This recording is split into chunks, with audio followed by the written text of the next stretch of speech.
மாசரு ஜோதியை மனத்துள் மாயனை மாசரு ஜோதியை புனிற்று பிள்ளை வெள்ளை மதிசூடியை மனத்துள் மாயனை மாசரு ஜோதியை புனிற்று பிள்ளை வெள்ளை மதிசூடியை எனக்கு தாயை அம்மான் இடைமருதனை எனக்கு தாயை அம்மான் இடைமருதனை நினைந்திட்டு ஊரே நிறைந்தது என் உள்ளமே நினைந்திட்டு ஊரே நிறைந்தது என் உள்ளமே ஒளியான திருமேனி உமிழ்தான மிகமேவும் களியார வரும் ஆனை கடல் நாடு மறவாமல் அழியாடு மலர் தூவும் அடியார்கள் உள்ளமான அழியாடும் மலர் தூவும் அடியார்கள் உள்ளமான வெளியாகும் வலிதாய வினை கூட நினையாவே வெளியாகும் வலிதாய வினை கூட நினையாவே பண்டை மறைவன்றற்ற பசுந்தேன் ஞானம் பரிந்து ஒழுக சிவகந்தம் பரந்தனார கண்ட இதய கமல முகைகள் எல்லாம் கண்டிரப்ப காசினி மேல் வந்த அருட்கதிரோன் விண்ட மலர் பொழில் புடைசூழ் வெண்ணை மேவுமை கண்ட தேவன் மிகு சைவநாதன் குண்டரிக மலர்தாழச் சிரத்தே வாழும் பொற்பாதம் எப்போதும் போற்றல் செய்வாம் மெய்கண்ட தேவன் பொற்பாதம் எப்போதும் போற்றல் செய்வாம். சிறுவே என் செல்வச் சிறப்பே சிவானந்த தெள்ளமுத உருவே உருவம் ஊருடன் பேரும் ஒன்றும் புணரா அறிவே தெளிந்த அறிவே மெய் அன்பர்க்கு அருளும் தெய்வத்தருவே தென்கோ முக்தி முக்தி பஞ்சாக்கர சத்குருவே தென்கோ முக்தி முக்தி பஞ்சாக்கர சத்குருவே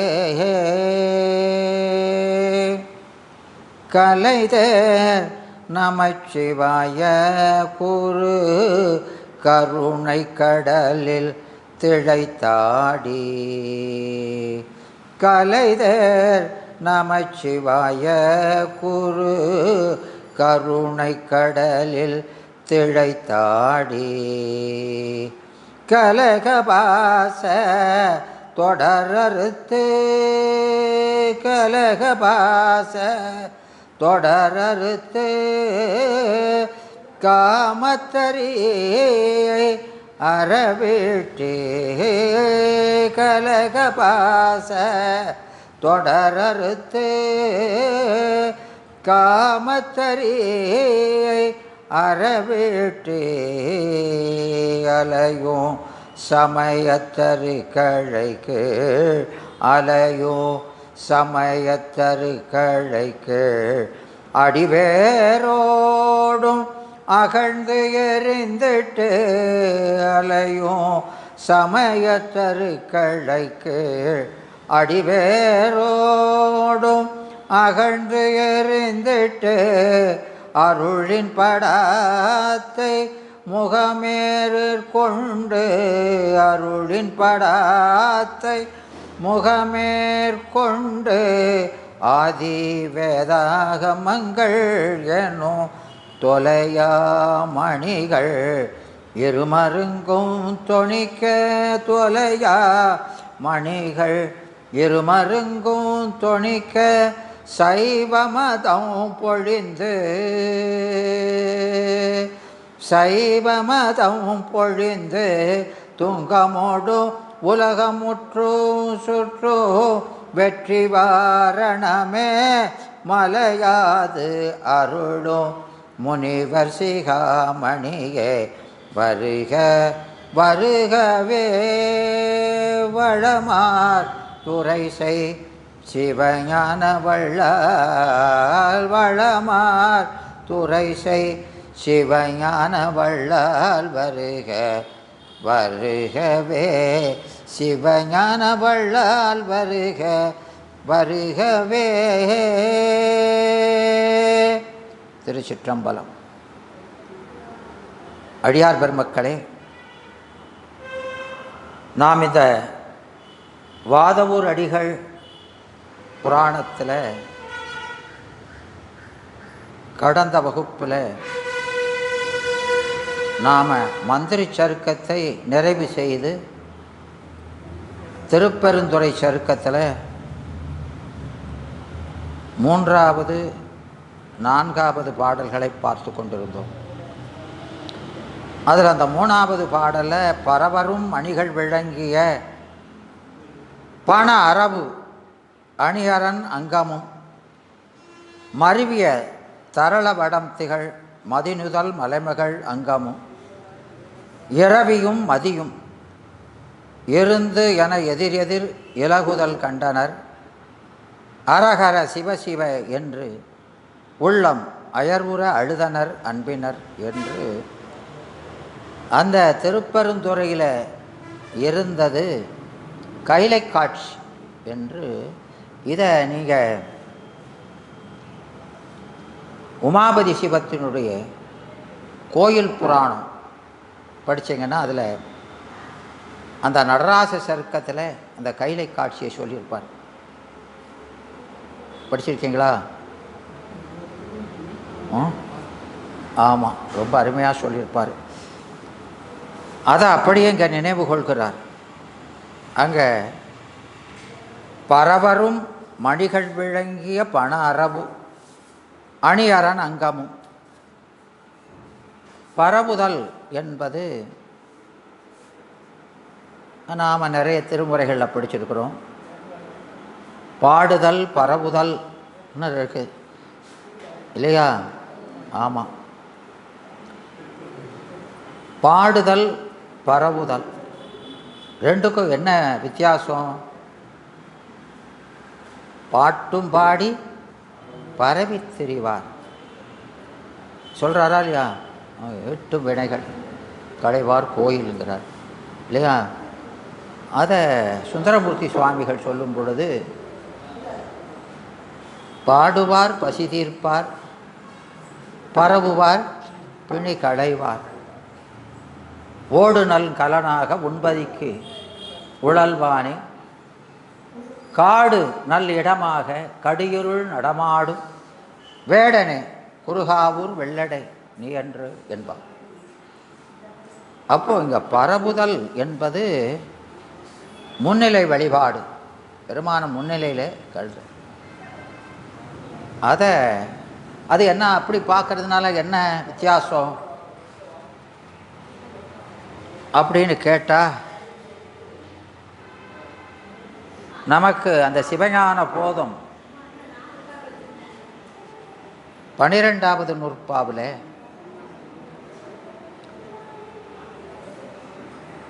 நாலாவது அதிகரணம் ஒளிபதிகரணம்னு ஒன்று இருக்குதா இல்லையா? இருக்குதா? அரசியம்மா இருக்குதா? 4வது அதிகரணம் இருக்குது. ஆனால் முதல்ல அது தொடக்கும் போது அது 3 அதிகரணமாகன்னு தான் சொல்லியிருப்பார். ஆனால் அங்கே 4 அதிகரணம் வச்சுருப்பார். அப்போ அந்த 4வது அதிகரணம் ஒளிபு அதிகரணம்னு வச்சுருக்கிறார் இல்லையா? அந்த ஒளிபு அதிகரணம் எதனால் வச்சுருக்கிறாங்க? மற்ற எதுக்குமே ஒளிபு அதிகரணம் வைக்கலை. இந்த நூற்பாவுக்கு மட்டும் அதிகரணம் ஒளிபு அதிகரணம்னு வச்சுருக்குது. அது எதனால் வச்சுருக்குது?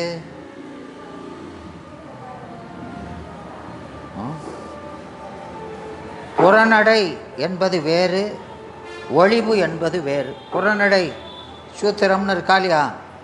இருக்குது. அது எங்கே இருக்குது?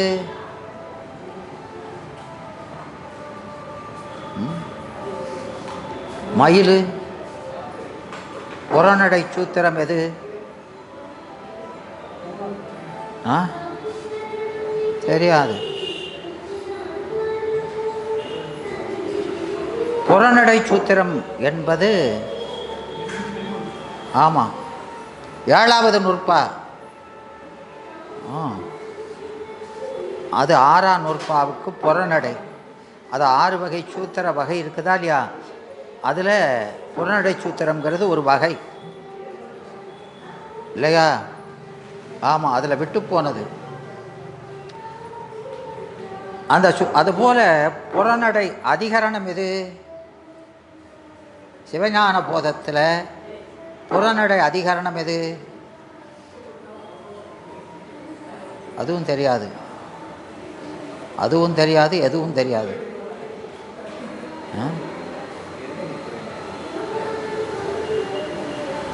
அப்போ அந்த புறநடை அதிகரணம் என்பது 9ஆம் நூற்பாவில் 2வது அதிகரணம். இதெல்லாம் மறக்கக்கூடாது, இதெல்லாம் விசேஷமான ஒன்று, விளங்குதா? 2வது அதிகரணம் அந்த முதல் அதிகரணத்தினுடைய புறநடை, புரியுதா? ஆமாம், மற்றதெல்லாம் முதல் அதிகரணத்தில் உள்ள ஆசைக்கு மேல் வருவதாக இருக்கும். இது அதுக்கு புறநடையாக வைத்து சொல்லப்படுவது. அப்போது இந்த 4வது அதிகரணத்தில் ஒழிவு அதிகரணத்தில் 1, 2, 3 அதிகரணங்களில் சீவன் முத்தருக்கு அந்த நிர்விகற்ப நிட்டை கலைந்த இடத்து அவர்கள் இந்த கருவிகளால் பார்க்க முடியாத இறைவனை எப்படி கருவிகளை கொண்டு பார்ப்பார்கள் என்பதை சொல்கிறது தான். அசிந்திதனாக பதிகை சிந்திதனாய் கண்டு வழிபாடுமாறு உணர்த்துதல் முதலிற்று என்பார். அப்போது அறிவு எப்படி விளங்குறதுங்கிற முதல் அதிகரணத்திலையும், இச்சை புறத்தில் எதை கண்டு இச்சை விளங்குறதுங்கிறத 2வது அதிகரணத்திலையும், செயல் விளக்கம் எப்படி வருதுங்கிறத 3லையும் சொல்லி அதன் மேலே எழுதுகிற சங்கை, இதையெல்லாம் இந்த 3 அதிகரணத்தும் மலங்களை கழுவுக என்றது, அன்பரோடு மறுவுக என்றும், அவர்களை வழிபடுக என்றும் எல்லாம் விதி வாக்கியத்தால் சொல்கிறார். இயல்பு வாக்கியம் அது சீவன் முத்தருக்கு இயல்பன்றவோ? அப்படி இருக்க அதை இயல்பு வாக்கியத்தால் கூறாது விதி வாக்கியத்தால் உரைத்தது எற்றுக்கு என்று அங்கே ஒரு ஆசங்கை எழும். விளங்குதா? ஏன்னா சூத்திரத்தில் அப்படி தானே சொல்லியிருக்கிறாரு, ஆலயந்தானும் அரணென தொழும் என்று இயல்பு வாக்கியத்தில் தான் சொல்லியிருக்கிறாரு. அப்போ இங்கே ஏன் இப்படி விதி வாக்கியமாக சொல்கிறாங்க? வியங்கோளாக இருக்கா இல்லையா? தொழுக, கழுவுக, மறுவுக அப்படின்னு. அப்போது அதை வலியுறுத்தி சொல்ல வேண்டிய அவசியம் என்ன? அவங்களுக்கெல்லாம் அப்படி சொல்ல வேண்டியது இல்லையே என்று அதன் மேலே ஒரு சங்கையட, அதுக்கு பதில் சொல்கிறது தான் 4வது அதிகரணம் இல்லையா? அப்போது அவங்க நிலை நம்ம இப்போ இருக்கிற நிலையோட கீழே போயிருது, அந்த நிலைக்கு கீழே போயிருக்கு. அதுதான் அங்கே சொல்கிறாரு, நரம்பு நாடி முதலியவற்றை தான் அதுவாய் வரும் பொருடன் அவை ஆகாதவாறு அப்புருடனும் ஆகலான் என்பார். அதான மேற்கோளுங்க. ஆமாம், சொல்ல வந்த கருத்து அதுதான். நரம்பு நாடி முதலியவற்றைனா இந்த உடம்பில் இருக்கிற கருவி, இந்த உடம்பெல்லாம் நாம் இது உடம்பு தான் நாமுன்னு நினைக்கிறோம். இப்போ அப்படித்தானே நினைக்கிறோம். ஏன் மெலிஞ்சிட்டீங்க நீங்கள் அப்படிங்க? நம்மளா மெலிஞ்சிட்டோம்? உடம்பு மெலிஞ்சிருக்குது. ஆனால் இயல்பாக சொல்கிறோம், நீங்கள் மெலிஞ்சிட்டீங்க, நீங்கள் ரொம்ப கருப்பாக இருக்கீங்க, சிவப்பாக இருக்கீங்கன்னு. அப்படி தானே சொல்கிறோம். ஆமாம், அதுதான் அவர் சொல்லுவார். அந்த ரெண்டாம் நூற்பாவில்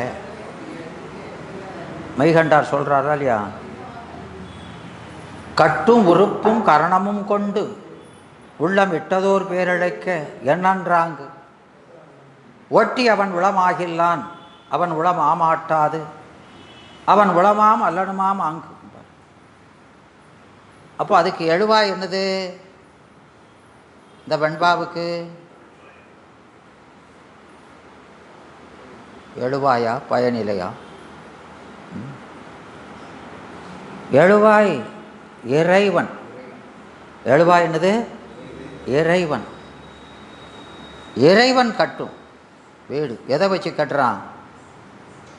பொது வகை உறுப்பும் சிறப்பு வகை கரணங்களும் கொண்டு.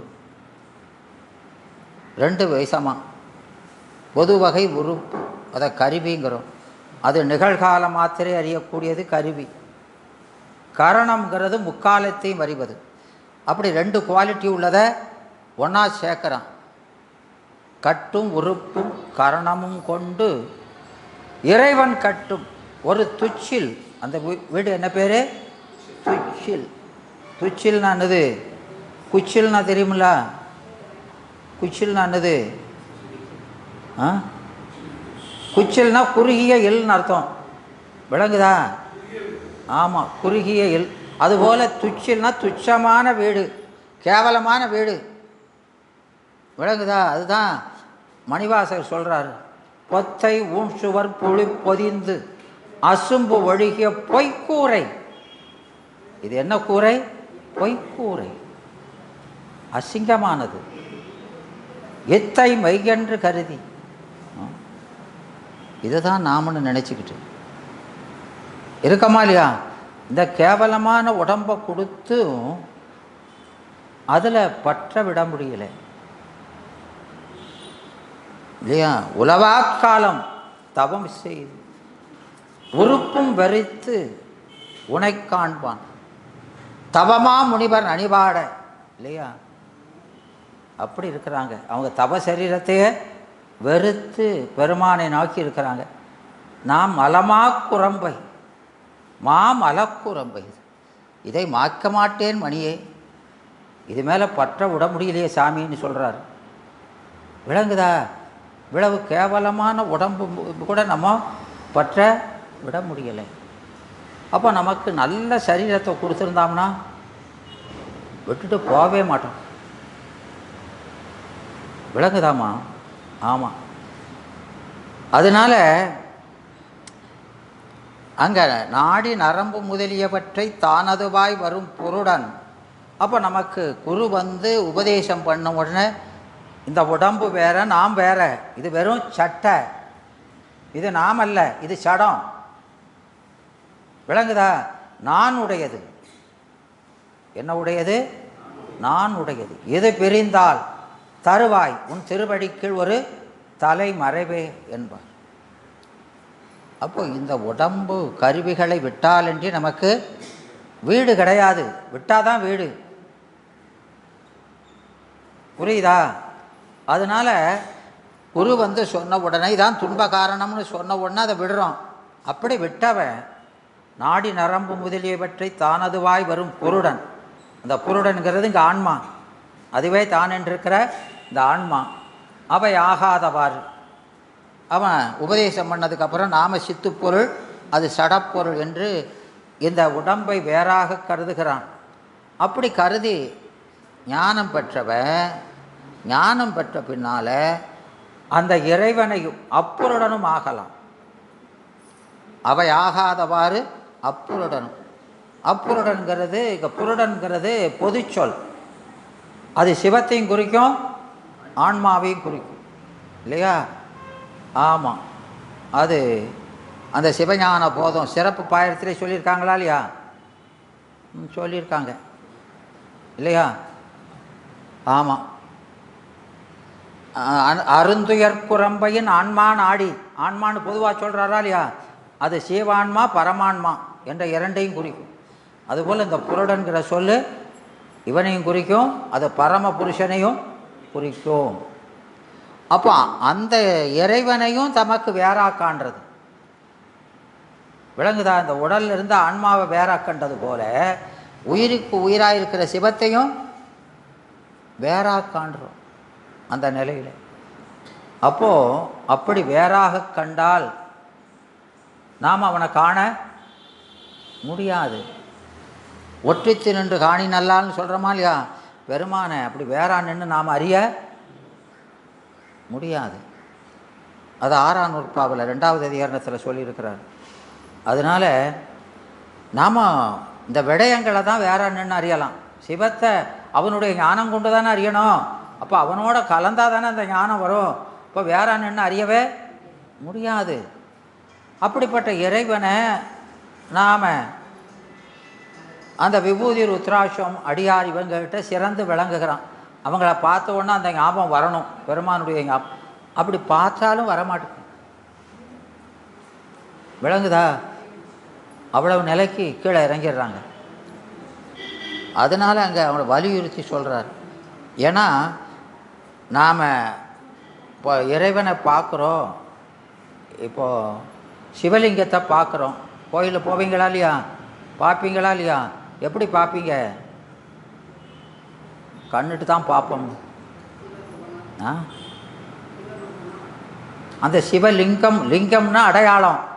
அது எதுக்குரிய அடையாளம்? உங்கள் அடையாளம். அது சிவம் இல்லை. அது யார் அடையாளம்? ஆன்மலிங்கம். ஆன்மை தான் அங்கே இருக்கிறது. எது? ஆன்மா. அது சர்வ ஞானோத்தரத்தில் சொல்கிறாரா இல்லையா? அந்த கோயில் கோபுரத்திலேருந்து உள்ளே போக போக 7 வகை ஆன்மாவா முருகி வளருதுன்னு சொல்கிறாரா இல்லையா? அப்போது அந்த திருக்கோயில் கருவறையில் இருக்கிறது எது? ஆன்மா, ஆன்மலிங்கம். அதுக்குள்ளே இருக்கிற மூர்த்தி மான் தான் சிவம். மூர்த்தம் எது? ஆன்மா. விளங்குதா? ஊன் உடம்பா உள்ளம் பெருங்கோயிலுங்கிறாரா இல்லையா? அங்கே ஆன்மா தான் இறைவன் இருக்கிற வீடு. விளங்குதா? அதுக்குள்ளே தான் அவனை பார்க்கணும். மெருமனை இதை வீட்டை பார்த்துட்டு போயிடக்கூடாது. வீட்டில் உள்ள ஆளை பார்க்கறதுக்கு போயிருக்கீங்க. விளங்குதாம்மா? ஆமாம். அதனால் இவ்விடங்களில் கண்டு வழிபடுகிறார். அந்த இடங்களை வழிபடக்கூடாது. இடங்களில் கண்டு, அங்கே சிவத்தை கண்டு வழிபடணும். அப்போ அது உங்களுக்கு தெரியலைன்னா என்ன செய்யணும்? உங்களுக்கு அந்த கல் தான் தெரியுது அப்படின்னா என்ன செய்யணும்?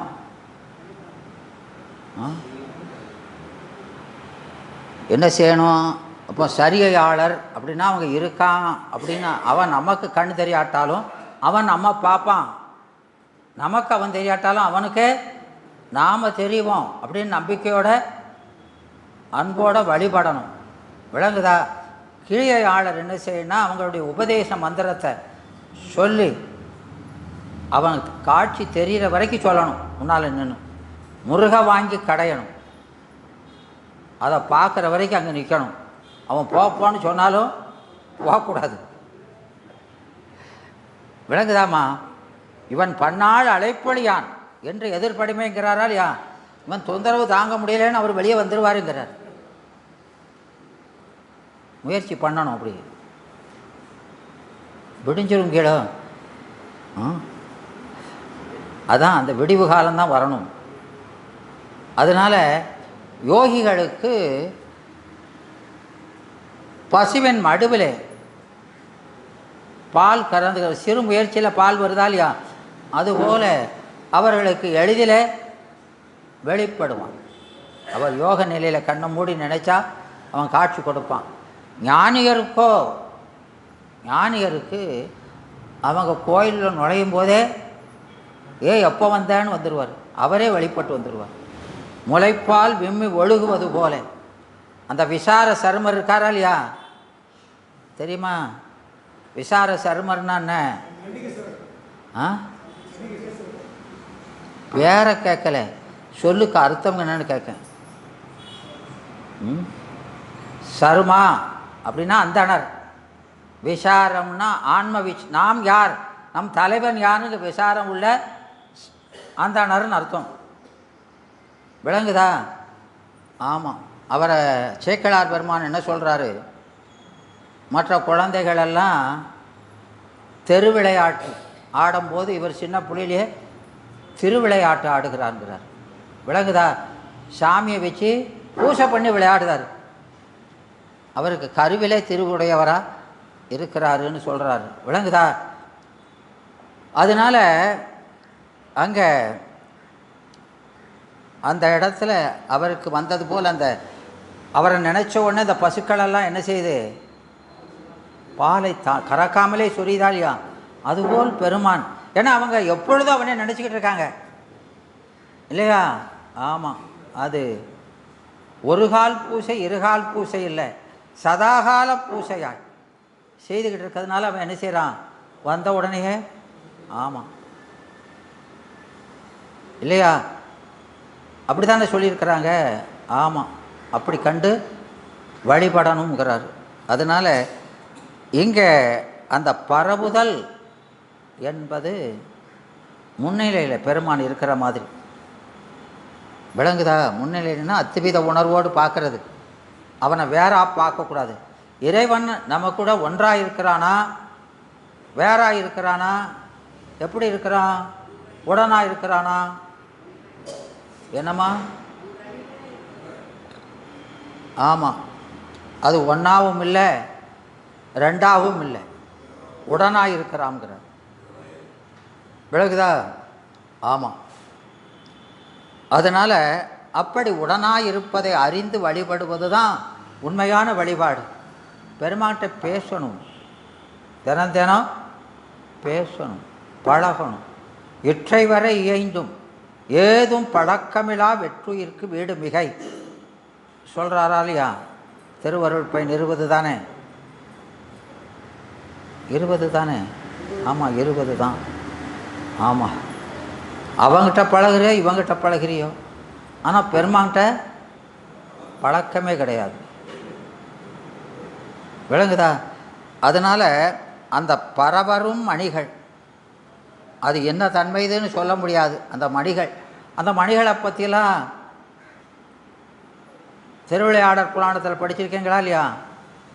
படித்தீங்களா இல்லையா? ஆமாம், திருவிளையாடற் புராணம் மாணிக்க விற்ற படலம்னு ஒன்று வருதா இல்லையா? அதில் அந்த மணிகள்லாம் எப்படி தோன்றுச்சின்னு சொல்லியிருக்கிறார். நவரத்னங்கள்லாம் எப்படி தோன்றுச்சு அதெல்லாம் தெரியாது, கடையில் விற்கான் ரூபாய். அது அந்த வலன் என்ற ஒரு அசுரன் தவம் செய்து பெற்றது. அது விளங்குதா? அவன் இறந்த பிறகு அவனுடைய உறுப்புகள் எல்லாம் நவரத்னமாக மாறிச்சு. பெருமாட்ட அப்படி ஒரு வர கேட்டான் இல்லையா? அது அசுரராக இருந்தாலும் எப்படி அந்த கேரளாவில் கொண்டாடுதாங்களா இல்லையா? ஆமாம், அதுபோல் விளங்குதா? அவர் வாமனன் அவதாரமாக வந்து இல்லையா, அந்த அரசன் உள்ளபடி ஒரு அசுரன் தான் இருந்தாலும் அவங்கள வருடந்தோறும் விழா எடுத்து கொண்டாடுறாங்களா இல்லையா? ஆமாம். இப்போ தீபாவளிலாம் வருதில்ல, நரகாசுரனை கொண்டாமன்னு இருக்கக்கூடாது.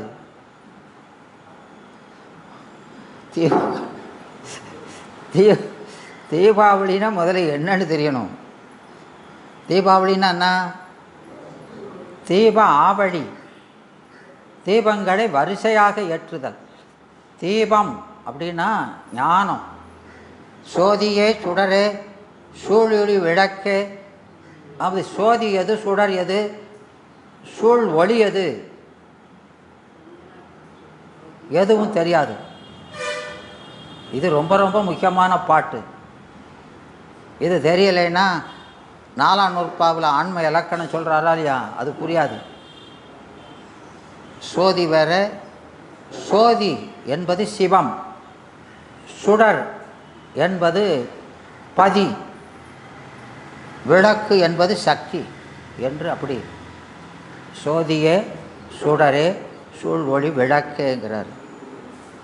புரியுதா? புரிஞ்சுக்கணும் எல்லாம். அது சிவஞான முனிவர் அதை எடுத்து சொல்கிறாரு. அதுதான், இல்லாட்டா நமக்கு எங்கே தெரியும்? அது அவர் சொல்லியிருக்க மணிவாசகர் என்ன சொல்கிறாருன்னே நமக்கு தெரியாது.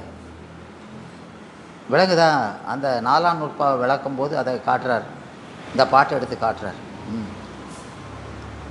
அதனால் அந்த கதிருங்கிறத நிறைய பேர் சக்தின்றுவாங்க, அதை மறுக்கிறார். சக்தி அந்த கதிர், சூரியனுடைய கதிர் என்பது சூரியனுடைய சூக்கும உருவம். அதனால் அது பதிங்கிறார். இது சொரூபம், அது தடத்தம், இது சக்தி.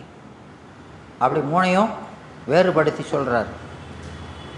அதனால் இங்கே அந்த வலன்கிற அரசன் அவன் சிவபெருமானை நோக்கி கடுந்தபம் செய்து, நான் இறந்த பிறகு கூட என்னை உடலெல்லாம் எல்லாருக்கும் பயன்படுவதா, விரும்பி அணியத்தக்கதா மாறணும்னு கேட்டுக்கிட்டுதான். அதனால் அவன் இரவாத வரம் பெற்றவன். அவனை யாரும் கொல்ல முடியலை. அவன் இந்திர லோகத்தெல்லாம் கைப்பற்றி அந்த இந்திரனுடைய வஜ்ராயுதமோ அந்த பிரம்மாவுடைய பிரம்மா அஸ்திரமோ அவனை ஒன்றும் செய்ய முடியலை. அதனால் எல்லாரும் சேர்ந்து விஷ்ணுவிட்ட போய் கேட்குறாங்க, இவனை எப்படி அழிக்க? அவன் மற்ற அசுரர்கள் போல இந்த தேவர்களை வதைக்கலை, வெறுமன அரசனாக இருந்தானே தவிர அவர்களுக்கு நல்ல ஆதரவு கொடுத்து வந்தான், சிவபூஜை செய்கிறவன். அதனால் அவங்கள கொல்ல முடியாது அப்படின்னு சொல்கிறாங்க. அதனால் அவனை வஞ்சகமாகத்தான் கொல்லணும்னு சொல்லி அந்த இந்திரன் அவன்கிட்ட போய் யாசகம் கேட்குறான். நான் ஒரு வேள்வி செய்கிறேன், அந்த வேள்விக்கு ஒரு பசு வேணும். அந்த பசு பெருமானிடத்தில் மிகுந்த பக்தியுள்ள பசுவாக இருக்கணும். அந்த பசுவை நீ தான் எனக்கு தரணும் என்று வேண்ட ததாஸ்து அப்படிங்கிறார். அதனால் பக்தி உள்ள பசு எங்கே போய் பார்க்க? அதனால் அவனே கடைசியில் பசுவாக அந்த வேள்வி குண்டத்தில் இறந்து அவன் உயிர் விடுகிறான். அப்போ அவனுடைய உறுப்புகளெல்லாம் இப்படி, அவனுடைய பற்களெல்லாம் முத்துக்களாக, உதிரமெல்லாம் பவளமாக, இப்படி ஒவ்வொன்றும் ஒவ்வொரு நவரத்தனங்களாக மாறுதுங்கிறார். அதனால் இந்த ரத்தனம் விளங்குகின்ற படத்தை உடைய பாம்பை ஆபரணமாக அணிந்த சிவபெருமானது திருமேனியும், இறைவனுக்கு அந்த ஷர்பாபரணம் ஏன் வச்சிருக்குது? இறைவன் ஏமா பாம்பை போட்டிருக்காரு?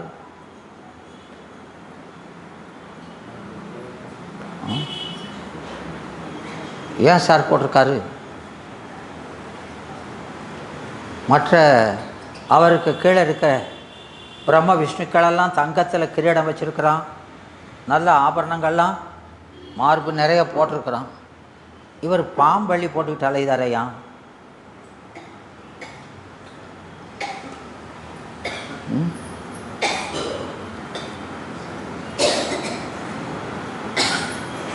அது பற்றற்ற தன்மை. பாம்பு என்பது குண்டலினி.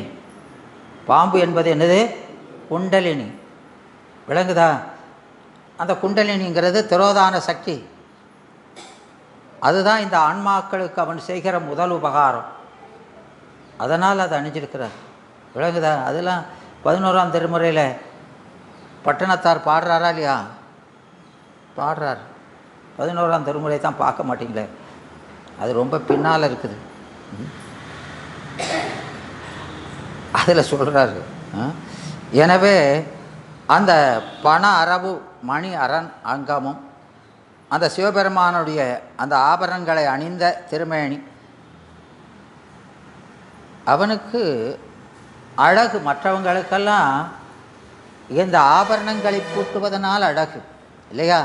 சிவபெருமானுக்கு அதை சேக்கிழார் சொல்கிறார். சேக்கிழார்னா என்ன? சேக்கிழார்னா என்னம்மா? சேக்கிழார்னா செம்மையான சொல்லுக்கு உரிமையாளர்னு அர்த்தம். விளங்குதா? அதனால தான் அவரை தெய்வ சேக்கிழார். விளங்குதா? அதனால் அந்த சேக்கிழார் பெருமான் சொல்லுவார், அவர் ஒரு முதிர்ந்த அந்தணர் கோலத்தில் சுந்தரமூர்த்தி சுவாமியுடைய திருமணத்தை தடுப்பதற்காக வருகிறார். அந்த வயதான கோலத்தை எப்படி சொல்கிறாரு? நம்மை போல அவர் முதிர்ந்து விழுகிற இலை அல்ல, அவர் நித்தர், சுயம்பு. சுயம்புனா என்னது? சுயம்புனா என்ன சார்? அவர் நித்தர்னு அர்த்தம். சுயம்புனா தோன்றிய பொருள் தான் அழியும், அதனால் அவர் தோன்றாதவர் அப்படின்னு அர்த்தம். அப்போ தோன்றாதவர்னா பிறக்காதவர்னா இறக்காதவர் என்பதும் தானே பெறப்படும். விளங்குதா? சுயம்பு லிங்கம்லாம் சொல்கிறாங்களா இல்லையா? அப்படின்னா என்ன அர்த்தம்?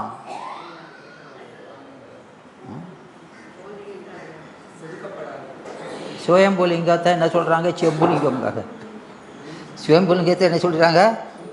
செம்புலிங்கம் கருப்புலிங்கம் எல்லாம் அர்த்தத்தை அனர்த்தமாக்கிறது. சுயம்பு தான் தோன்றி. அப்போது அவன் நித்தன் அப்படி இருக்கிறதுனா அது சிவசாதாக்கியம்னு அர்த்தம். சுயம்புனானது சிவசாதாக்கியம். நாம் பாவனாஸ்திர லிங்கத்துக்கு அதானே சொல்லியிருக்குது, மூர்த்தியினுடைய விசேஷம். அது தெரியுமா தெரியாதா? அது தெரியாது, வேண்டாம். ஆமாம், அவர் பெருமான் தானாகவே, அது செதிக்கு வந்ததில்லை, அது அவராகவே அந்த லிங்கமாக மாறி இருக்கிறார். அப்போ அதை வழிபடுவங்களுக்கு அளவில்லாத புண்ணியம் கிடைக்குங்கிறது. விளங்குதா? ஆமாம். அதனால் அந்த அரண் அங்கமும் அருவிய தரளபடம் திகழ் மதிநுதல் மலைமகள் அங்கமும். அப்புறம் அவருடைய பாகத்தில் பொருந்திய முத்துபடம் விளங்குகின்ற மதி போன்ற நெற்றியை உடைய அந்த பார்வதி தேவி ஒரு பக்கத்தில் அவர் இருக்கிறார். அவருடைய ஒரு பக்கத்தில் பார்வதி தேவி இருக்கிறார். இந்த தீபாவளிங்கிறது அதுதான்.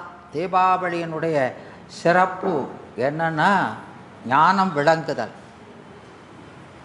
அப்போது நாம் அந்த புரட்டாசி மாதம் கிருஷ்ணபட்சத்தில் வரக்கூடிய சதுர்த்தசியில் அந்த விரதத்தை தொடங்கி 3 வாரம், விளங்குதா, விரதம் இருக்கணும். 3 வாரம் 21 நாள் விரதம். ஒவ்வொரு வாரமும் என்ன செய்யணும்?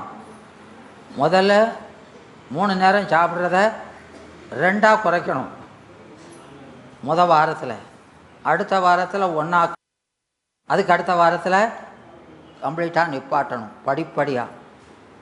அது எதுக்கு? உண்டி சுருக்கல். அப்போது இந்த திருக்குறளில் சொல்கிறாரா இல்லையா? செவிக்கு உணவு இல்லாத பொழுது சிறிது வயிற்றுக்கும் ஈயப்படும் இல்லையா? அப்போ செவி உணவு என்னது? செவினா சுருதி. செவினானது சுருதி, அது ஞான வாயில். அது என்னது? ஞான வாயில். அதான் செவி செல்வம்ங்கிறோம்.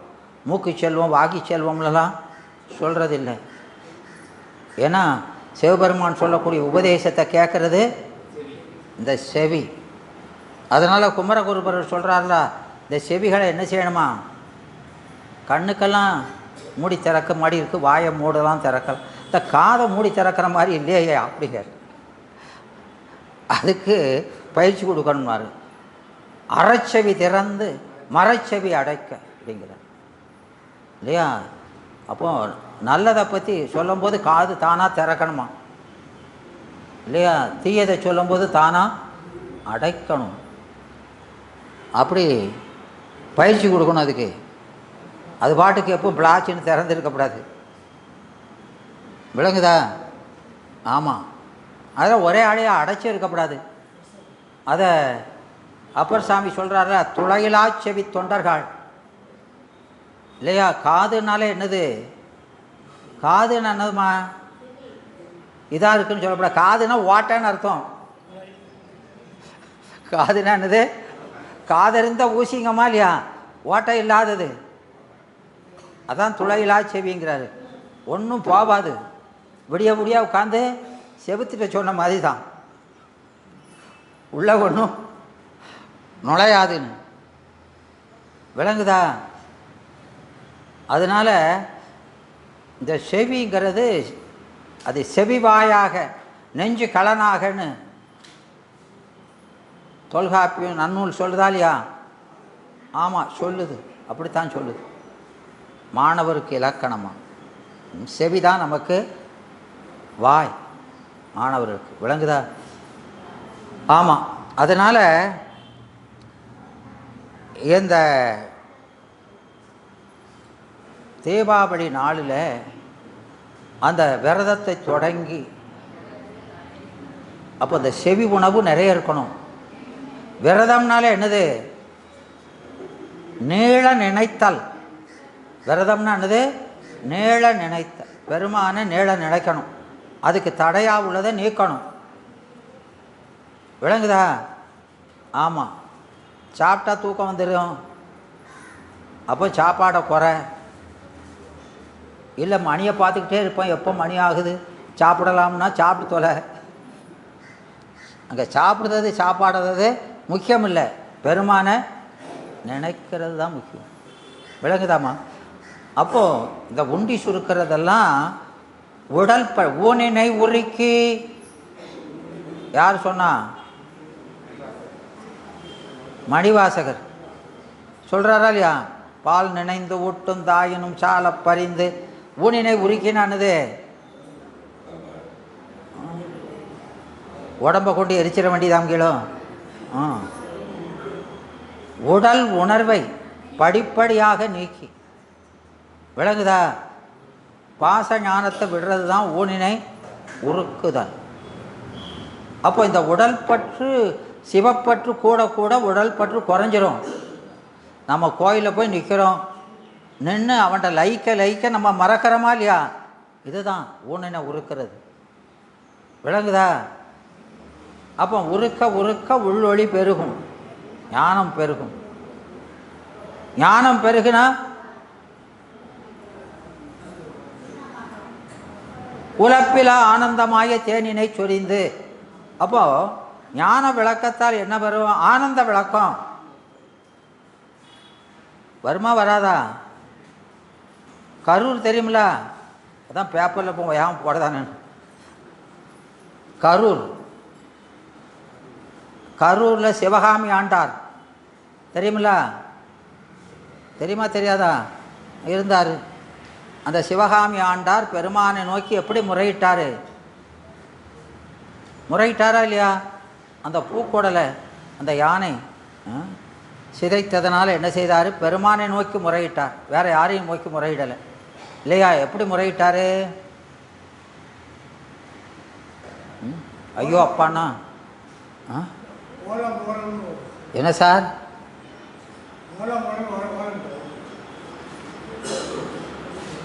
களியானையின் ஈர் உரியாய் சிவதா,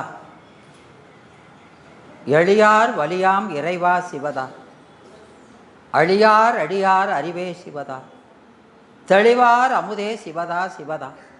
அந்த 4 வரியில் ஆன்மாக்கள் முக்கிய அடைகிற 4 படியை சொல்லிட்டார்.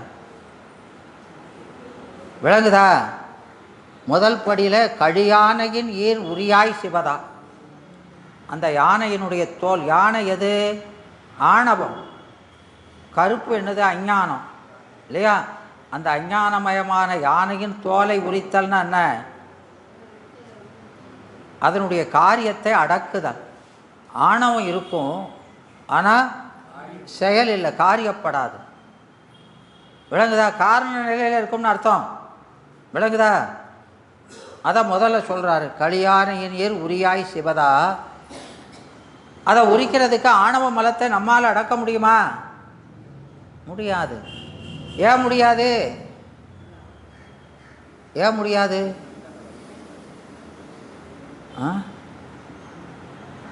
முடியாதுன்னா முடியாது. அப்படி சொன்னால் அது விதண்டை. அதுக்கு என்ன பேர்? விதண்டை. வாதம் செப்பம் விதண்டைன்னு இருக்கா இல்லையா? இருக்குது. அதில் அது விதண்டை, குற்றம். அப்படி சொல்லக்கூடாது. புரியுதா? அப்போ என்ன எதனால் நாம் அடக்க முடியாது? எனவே இந்த உலகத்து இருளை நம்ம கண்ணொளியை கொண்டு அடக்க முடியாது. கண்ணில் ஒளி இருக்கா இல்லையா? இருக்குது. உங்கள் கண்ணொளியை இந்த இருட்டில் பாய்ச்சுங்க, அந்த இருள் போகுதான்னு பார்ப்போம்னா போகாது. ஏன்? அப்போ ஒருத்தன் கண்ணுக்கு போக மாட்டுக்கு. இப்போ சாதாரண ஒரு எல்இடி, அந்த எல்இடி கூட அந்த இருட்டை விளக்குது. அது கூட 10 எல்இடி சேர்த்தா நல்ல வெளிச்சமாக வருது. நீங்கள் ஒரு 100 பேர் சேர்ந்து நின்னாலும் உங்கள் கண்ணெல்லாம் இருட்டை நோக்கி பார்த்தாலும் இருள் போகாது. ஏன் போகாது? உங்கள் கண்ணில் ஒளி இருக்குது. உங்களுக்கு 2 கண் இருக்குது. இப்போ 100 பேர்னாலும் 200 கண்ணாச்சு. 200 கண்ணில் ஒளியும் ஒன்றா பாய்ச்சினாலும் போகாது. ஏன் போகாது?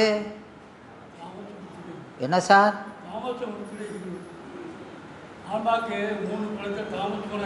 இருக்குது இருக்குது.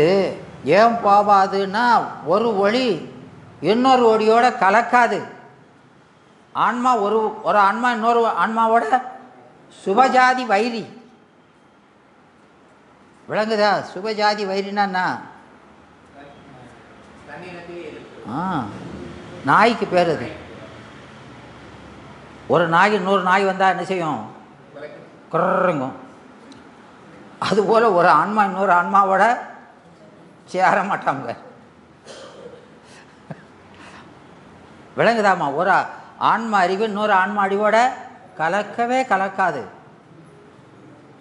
இறைவன்ற கலக்கிறது தான் உரிமை இருக்க விட ஒரு ஆன்மா இன்னொரு ஆன்மாவோட கலந்தால் விபரீதமாயிரும். விளங்குதா? ஆமாம். அதனால் அந்த ஆற்றலை கொடுக்கலை. புரியுதா? அதனால் இங்கே அந்த தீபாவளியில் நாம் அந்த விரதத்தை இருக்க இருக்க இருக்க அந்த நாமத்தை சொல்ல சொல்ல நமக்கு என்ன ஆகுது? ஏன்னா அது அந்த சதுர்தசி தானே திறக்கிறோம் இல்லையா? சதுர்தசிங்கிறது அமாவாசைக்கு முன்னால் வரக்கூடியது. அப்போ அந்த அமாவாசையில் தொடங்கி அதை செய்கிறதுனால அமாவாசையிலிருந்து அப்புறம் ஒவ்வொரு பிறையாக வளர வளர இருள் குறையுது, வெளிச்சம் கூடுதா இல்லையா? அப்படி கூடிக்கிட்டே வரணும். விளங்குதா? அப்படி வந்து அதான் ஆவழி. தீபத்தை ஒவ்வொரு தீபமாக, ஒரு தீபம் எரியுது, அப்புறம் 2வது தீபம், 3வது தீபம்னு நம்ம கொஞ்சம் கொஞ்சமாக. அதுதான் அந்த சிவபெருமானுக்கு பின்னால் அந்த திருவாசின்னு இருக்கா இல்லையா? திருவாசின்னா என்னது? ஆர்ச்சிங்கப்படாது, அது ஓங்காரம். அதில் 51 பிறப்பை இருக்குதா இல்லையா? நம்ம ஆன்மா அறிவு படிப்படியாக விளங்குறத தான் அது குறிக்குது. அவ்வளவும் விளங்குனா அது அப்படி வட்டமாக போட்டான்னு அர்த்தம், எண்ட்லெஸ்ன்னு அர்த்தம். எல்லையில்லாத அறிவு விளங்கும்னு அர்த்தம். எல்லையில்லாத அறிவு யாருக்கு விளங்கிட்டோ அவர்கள் சிவத்தை காணலாம் அப்படிங்க அந்த தத்துவத்தை குறிக்கக்கூடிய அடையாளம், ஒரு சிம்பல் தான் அது. விளங்குதா? அதனால் அறிவை விளக்குவதற்கு முற்படணும் முதல்ல, அதுக்கப்புறம்தான் சிவத்தை அறிதல்ங்கிறது. அதனால் இந்த நாளில் படிப்படியாக உடம்பில் இருக்க பற்றை விட்டு சிவத்தில் பற்றை பெருக்குதல். அது கடைசி நாளில் எண்ணெய் தேய்ச்சி குளிக்கிறதுங்கிறது வாசனாமல நீக்கம். புத்தாடைங்கிறது சிவஞானத்தை நமக்கு ஆடையாக கொள்வது, அறிவாக கொள்வது இல்லையா? சிவஞானம் நம்முடைய ஞானம் இல்லை, அது அவன் தந்தது. அதனால் அது இன்னொன்றாக நாம் போட்டுக்கொள்கிறோம். அதில் பல பலகாரங்களை சாப்பிடுவதுங்கிறது சிவ ஆனந்தத்தை குறிக்குது. விளங்குதா? ஆமாம். அதை தெரிஞ்சு நாம் அந்த விரதம் இருந்து அந்த வழிபாடை செய்யணுமே தவிர, நரகாசுரன் செத்துட்டான் அப்படின்னு அப்படி சொல்லிகிட்டு இருக்கக்கூடாது. அதனால் இங்கே அந்த மருவிய தாரளபடம் திகழ் மதிநுதல் மலைமகள் அங்கம். ஒரு பக்கத்தில் மலைமகள் இருக்கிறான், ஒரு பக்கத்தில் மலைமகள் வாமபாகத்தில் அவள் விளங்க, இரவியும் மாயும் இருந்தது என எதிர் எதிர் இலங்குதல். கண்டனர்ங்கிறார். எனவே அங்கே சூரியனும் சந்திரனும் ஒருங்கிணைந்தார் போல. சூரியன் சந்திரன். சூரியன் எது? சூரியன்கிறது வலது பாகம், வலது கண். நமக்கு வலது கண் சூரியன் இல்லையா? இடது கண் சந்திரன். விளங்குதா? ஆமாம். அதனால தான் கோயிலில் உள்ள நுழையும் போது என்ன வச்சுருக்குது? சிவசூரியர் வச்சுருக்கா இல்லையா? ஆமாம். சிவச்சந்திரர் ஒரு பக்கத்தில் வச்சுருக்காரா இல்லையா? அப்போ சிவசூரியருங்கிறது ஞானம். விளங்குதா? சந்திரனுங்கிறது ஆனந்தம், அமுதை பொழிகிறது. நாம் அதை அனுஷ்டானத்தில் செய்கிறோமா இல்லையா? ஆமாம் ஆமாம், அதைத்தான் செய்கிறோம். அதனால் அந்த ரெண்டு பேரும் அம்மையப்பரோடு இருக்கிறாங்க இங்கே. அதை நாம் அருட்பெருகு தனி கடலும் அன்பு செறி கடலும் என்று அதை சேக்கிழார் பெருமான் சொல்லுவார். படிச்சிருக்கீங்களா பெரிய புராணத்தில்? அப்போ அருட்பெருகு தனிக்கடல்னு யார் சொல்லுவார்?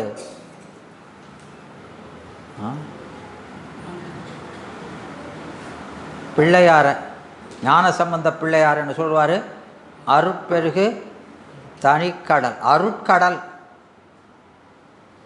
அப்பர் சாமியை அன்பு கடல், ரெண்டு கடலும் சேருது அப்படின்னு அவர் அடியார்களும் இவருடைய அடியார்களும் கூடுதலாக சொல்கிறாரு. விளங்குதா? அது முதல் சந்திப்பு. அப்புறம் என்ன சொல்கிறாரு? சைவ நெறியினுடைய புண்ணிய கண்ணிரண்டு, வலது கண்ணும் இடது கண்ணும் போல ரெண்டு பேரும் கூடுறாங்க அப்படின்னு சொல்கிறாரு. அப்புறம் எழுக்கடு உண்டார் அருளும், உலகம் எல்லாம் ஈன்றார் அருளும் சொல்கிறார். அப்போது அந்த ஞான சம்பந்த பெருமானை எருட்கடு உண்டார் அருளுங்கிறார். எருட்கடுனானது ஆலகால விஷம்.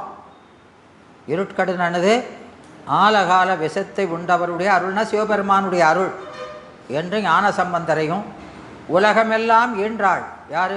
பார்வதி தேவி. அவளுடைய அருளாக அப்பர் சாமியையும் அந்த மூணு சந்திப்பையும் மூணு உதாரணத்தில் சொல்கிறார் இல்லையா? எனவே அந்த ரெண்டு பேரையும் அந்த அம்மையப்பன், அம்மையும் அப்பனும் என்று அவங்க வேறு வேறாக கொள்ளவில்லை. நம்ம சைவ சமயத்தில் வேற வேற சொன்னாலும் அது ரெண்டும் வேறையா? அதை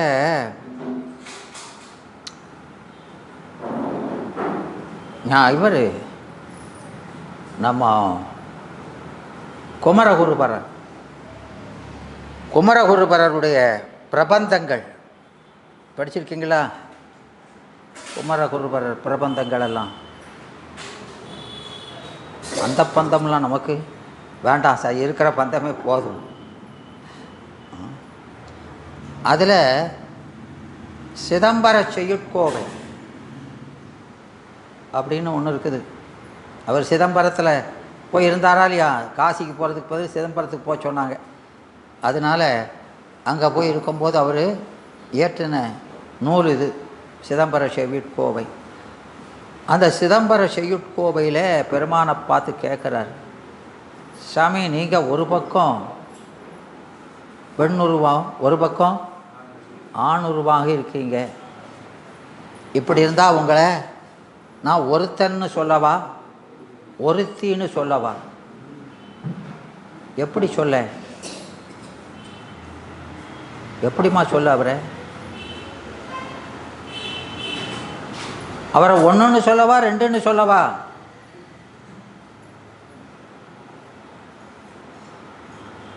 சொல்ல முடியாது. அதான் அத்துவிட்டோங்கிறார். அந்த இறைவனோடு கூடுறத அவர் சிம்பலாகவே காட்டிட்டாருக்கார். இதெல்லாம் பெரிய வியாக்கியானம் பக்கமாக எழுதி தெரிய வேண்டியதில்லை. அதை பார்த்த உடனே தெரிகிற மாதிரி அவரே நிற்கிறார். விளங்குதா? ஆமாம். சைவத்தினுடைய மேன்மையை நாம் தெரிஞ்சுக்கணும். சிவத்தோடு சம்பந்தமாகுதல் அதானே, அதான் அது அப்படின்னு காமிக்கிறார். இதுதான் சம்பந்தமாகுது. என்ன அப்படின்னா, என்ன நொன்ன இதை பாரு அப்படிங்க. விளங்குதாம்மா? ஆமாம். அப்போது அவர் சொல்கிறாரு, அது ஒருமையாக பன்மையான்னு சொல்ல முடியல இல்லையா? பால் ஒன்றன் பாலா பலவின் பாலா, பெண் பாலா ஆண் பாலா, நான் என்ன பால் சொல்வேன், நீ இப்படியெல்லாம் அப்பால் நின்றால் நான் எப்பால் சொல்லுவேன் என்று கேட்கிறார். விளங்குதா? ஆமாம். அதுக்கு அவர் இலக்கணத்திலிருந்து சொல்கிறாரு. அருமையாக நன்னூல் இலக்கணம் சூத்திரம் இருக்குது. அதில் அதாவது ஒருவர் என்று சொல்லுவேன். ஒருவர்னா அது பொதுப்பால், ஆணுக்கும் பெண்ணுக்கும் பொது. ஒரு என்பது ஒருமை, அர் என்பது பன்மை. ஒரு என்பது ஒருமை, அர் என்பது பன்மை.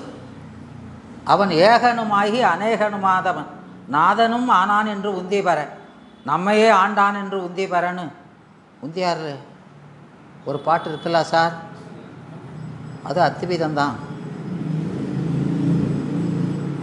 விளங்குதாமா?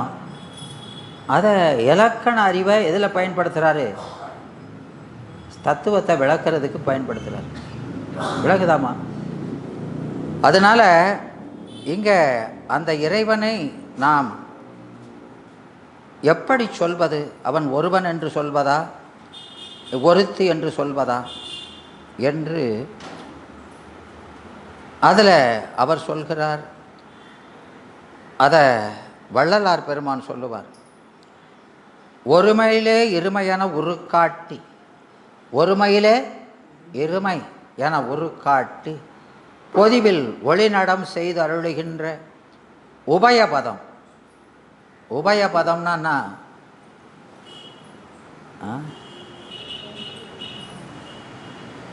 சார் சொல்லுங்க. சிவஞான சித்தியாரில் வருதா இல்லையா? நவதிருப்பேதம் 4ஆம் நூற்பாவில் வருது இல்லையா? அது வரும். அதில் வரும். உருவம் நாள், அருவம் நாள், உபயம் ஒன்று. அப்போ உபயம்னா என்னது? உபயசேமம்னு எழுதுவாங்க முன்னால் பழைய காலத்தில் லெட்டர் எழுதும்போது. உபயசேம்னா 2 பக்கமும் நலம்னு அர்த்தம். ஊன்னா 2 பக்கம், 2ன்னு அர்த்தம். ஊன்னு போட்டால் 2. எட்டும் இரண்டும் அறியாத என்னை பட்டி மன்றனம் ஏற்றினை ஏற்றினை. மாணிக்கவாசர் சொல்கிறாரா இல்லையா? எட்டும் இரண்டும். 8 அப்படின்னா ஆகாரம், அது எட்குணத்துள்ள சிவத்தை குறிக்கி. 2 என்பது அம்மையை குறிக்கி. அம்மையும் அப்பனையும் அறியாதவனை எனக்கு அப்பா அம்மா அனாத மாதிரி இருக்கணும்னு தூக்கி விட்டுட்டேங்க. அதாவது ஞானமோ ஆனந்தமோ பெறாத என்னை கொண்டு ஒரு ஞானிங்கிற மாதிரி கொண்டு இதை பேச விட்டுட்டு எவ்வளவு நுட்பமாக பேசுகிறாரு பாருங்க இல்லையா? அது திருவாசகத்தில் வருது. ஆமாம். அதனால் அங்கே அவர் சொல்கிறார் அந்த உபயபதம். உபயபதம் அது வருந்த அருமையில் நடந்து எளியேன் இருக்கும் இடத்தை அணிக்கதவம் திறப்பித்து என் அங்கையில் ஒன்று அழித்து பெருமையிலே பிறங்குக நீ என திருவாய் மலர்ந்த பெருங்கருணை கடலே, நின் பெற்றியை என் சொல்வேன். கருமையிலே நெடுங்காலம் கலந்து கலக்குற்ற கலக்கமெல்லாம் தவிர்த்து எம்மை காத்தருகின்ற பதியே என்று அந்த சிவபெருமானை, அந்த தில்லையில் நடம்புரிகிற சிவபெருமானை, ஆடல் அரசை அவர் அருட்பிரகாச மாலையிலே சொல்கிறார். எனவே அங்கே சிவபெருமான் தனது உடலில் ஒரு பாதியை உமைக்கு இல்லையா தந்திருக்கிறார். திருமால் தம்முடைய மார்பை இல்லையா யாருக்கு தந்தார்? லட்சுமிக்கு இல்லையா? கபுஸ்துப மணி ஒரு போட்டிருக்க. என்ன மணி? கபுஸ்துப மணி போட்டிருக்காரா இல்லையா? போட்டிருக்கார். பிரம்மா தன்னுடைய நாவை தன்னுடைய சக்திக்கு அளித்தான். நாமகள். அதனால் அவளுக்கு என்ன பேர்? நாமகள். எனவே பிரிக்க முடியாத நிலையிலே உள்ள சக்தியை பிரித்து, அந்த நாமகள்ங்கிறது தான் எதை குறிக்கிறது? நாமகள்னா சொல்லும் பொருளும் ஆனார் என்பது. சொல்லும் பொருளும் ஆனார் என்பது. அதனால் அந்த சக்தியை பிரித்து ஆணும் பெண்ணும் இணைந்த ஆண்டவன் உருவம் என காண்கின்றோம் இல்லையா? ஆழ்வதும் ஆளப்படுவதும், ஆழ்வதும் ஆளப்படுவதும் இல்லையா? அதை குறிக்கிறது. ஆண்டவன்னா எதே ஆண்டவன்? ஆண்டவன்னா எதேமா ஆண்டவன்? ஏமா ஆண்டவன்னா எதைன்னு கேட்கணுமா இல்லையா? எதை? நம்ம தான். நம்மன்னா யாரு? நம்மனா யாரு? நம்மளுக்கு அவனுக்கு சம்பந்தம் இருக்கா? சம்பந்தம் இருக்கா இல்லையா? இருக்கு. என்ன சம்பந்தம்? ஞான சம்பந்தம்னா பிரிக்க முடியாத சம்பந்தம். அதை தான் அந்த 3ஆம் நூற்பா, அந்த ஆமாம் அதில் 2ஆம் நூற்பாவோட 3வது அதிகாரத்தில் சொல்கிறார். உரிமை, வியாபக வியாபிய சம்பந்தம். தந்தையும் தனையனும், தந்தையும் தனையனும் ஆகிய சம்பந்தம் அப்படின்னு சொல்கிறாரா இல்லையா? அதனால் அந்த பெருமான் அப்படி நம்மோட ஆண்டவனாக உருவம், அந்த ஆண்டவன் உருவம் என காண்கிறோம். கைலை காட்சியை காணச் சென்ற அப்பர் பெருமான் அந்த கைலையில் போய் பெருமானை பார்க்க போனார்ல, அப்பரே போனார். அப்புறம் அந்த அப்பர் பெருமானை இறைவன் அங்கே இருக்கிற ஒரு சுனையில் மூழ்கி இங்கே வந்து ஐயாற்றில் அவரை எழுமாறு செய்தாரா இல்லையா? ஆமாம். யாதொரு சுவடுபடாமல், யாதொரு சுவடுபடாமல். சுவடுபடாமல்னா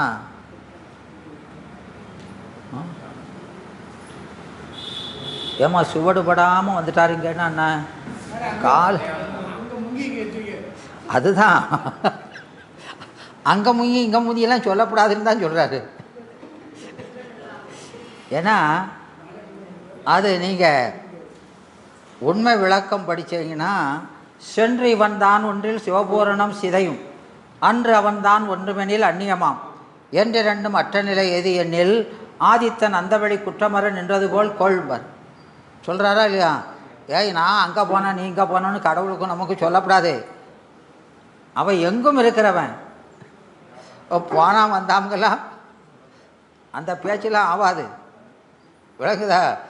அதனால் இவருக்கு ஞானத்தை விளக்கி பெருமானை பார்த்த உடனே அவருக்கு என்ன கிடைக்கணுமோ அது கிடைச்சிருச்சு. அதனால் அது ஏன் அங்கே போனால் தடுத்துட்டாருன்னு நிறைய பேர் வாதம் பண்ணிகிட்டு இருக்காங்க. காரைக்கால் அம்மையாரெலாம் அங்கே போயிட்டாங்க சார், இவருக்கு மாத்திரம் அங்கே பாருங்கள் சார், இவர் வர வேண்டாம்னு அங்கேருந்து கைகாலெலாம் லூசு மாதிரி வளர்றது. விளங்குதா? அவர் அதை கருணை தடம் கடல்ங்கிறோம். பெருங்கருணை, பெருங்கருணை தடம் கடல், சமுத்திரம் அப்படின்னா என்ன அர்த்தம்? சமுத்திரம், பெருங்கடல் இல்லையா? அதனால் அவர் அவ்வளவு சிரமப்பட வேண்டாம்ங்கிறார். இப்போ நமக்கும் சொல்கிறது அதானே. திருமூலர் சொல்கிறார், உள்ளத்தின் உள்ளே உளபல தீர்த்தங்கள் இல்லையா? மெல்ல குடைந்து நின்ற ஆடார் வினைகடை பள்ளமும் மேடும் பறந்து தெரிவரே கள்ளமுடைமுடை கல்வியாளரேங்கிறாரா இல்லையா? எதனாலையா? கல்வி கலங்கத்தை நீக்கி கள்ளத்தை நீக்கணும். படிச்சிருக்கான், களங்கம் போகலை, அதனால் அவனை சொல்கிறாரு அப்படின்னு அன்னர்த்தம். கல்வின்னா என்னதுமா?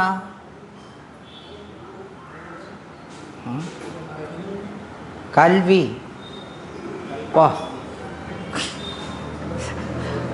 கல்வி, கல் என்பது பகுதி, வி என்பது விகுதி. கல்லுதலால், கல்லுதல்ங்கிறது தொழில் முயற்சி, கல்லுதல்ங்கிறது என்னது? தோண்டுதல், முயற்சி. அது முயல முயல விரிங்கிறது விரிவடைவது. விளங்குதா? விளங்கிக்கணும். ஏன்னா படிக்கிறது கற்க இடர்பட்டு மிக கற்ற எல்லாம். படிக்கிறது லேசா? லேசு இல்லை. கற்றவர்பால் கற்கமிட்டு நாய் போல சல்லெனவோ நற்கருணை வெள்ளத்து விரிசடையாருக்கு ஆளாய் உள்ளம் அடங்க அல்லவோ சொல்கிறாரா இல்லையா? ஆமாம். அதுதான். அதனால் அங்கே தொட்டணைத்து ஊரும் அனற்கேணி. கேணி கேணி எங்கே உள்ள கேணி? மணலில் கேணி. ஏன் மணற்கேணிங்கிறாரு?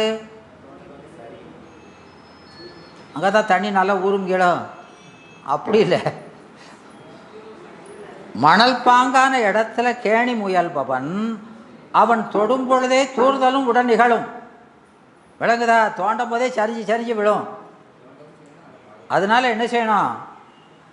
அங்கே கிணறு தோண்டுதவன் அதை தொடுதலோடு தூர்தலை தடுத்தலும் உடன் நிகழணும். சரிஞ்சு விழுந்துடாமல் தடுத்துக்கிட்டு தோண்டவும் செய்யணும். அதுபோல கல்வியாளன் பழம்பாடத்தை புதுக்கலும் புதிய பாடம் புகுதலும் உடன் நிகழ வேண்டும் என்பதாம். அப்படிப்பார். படிக்கிறவன் பழைய பாடத்தை ரிவைஸ் பண்ணிவிட்டு புது பாடத்தை போகணும். நான் படிச்சுக்கிட்டே வரேன், அது மறந்துக்கிட்டே போகுதுன்னு போகக்கூடாது.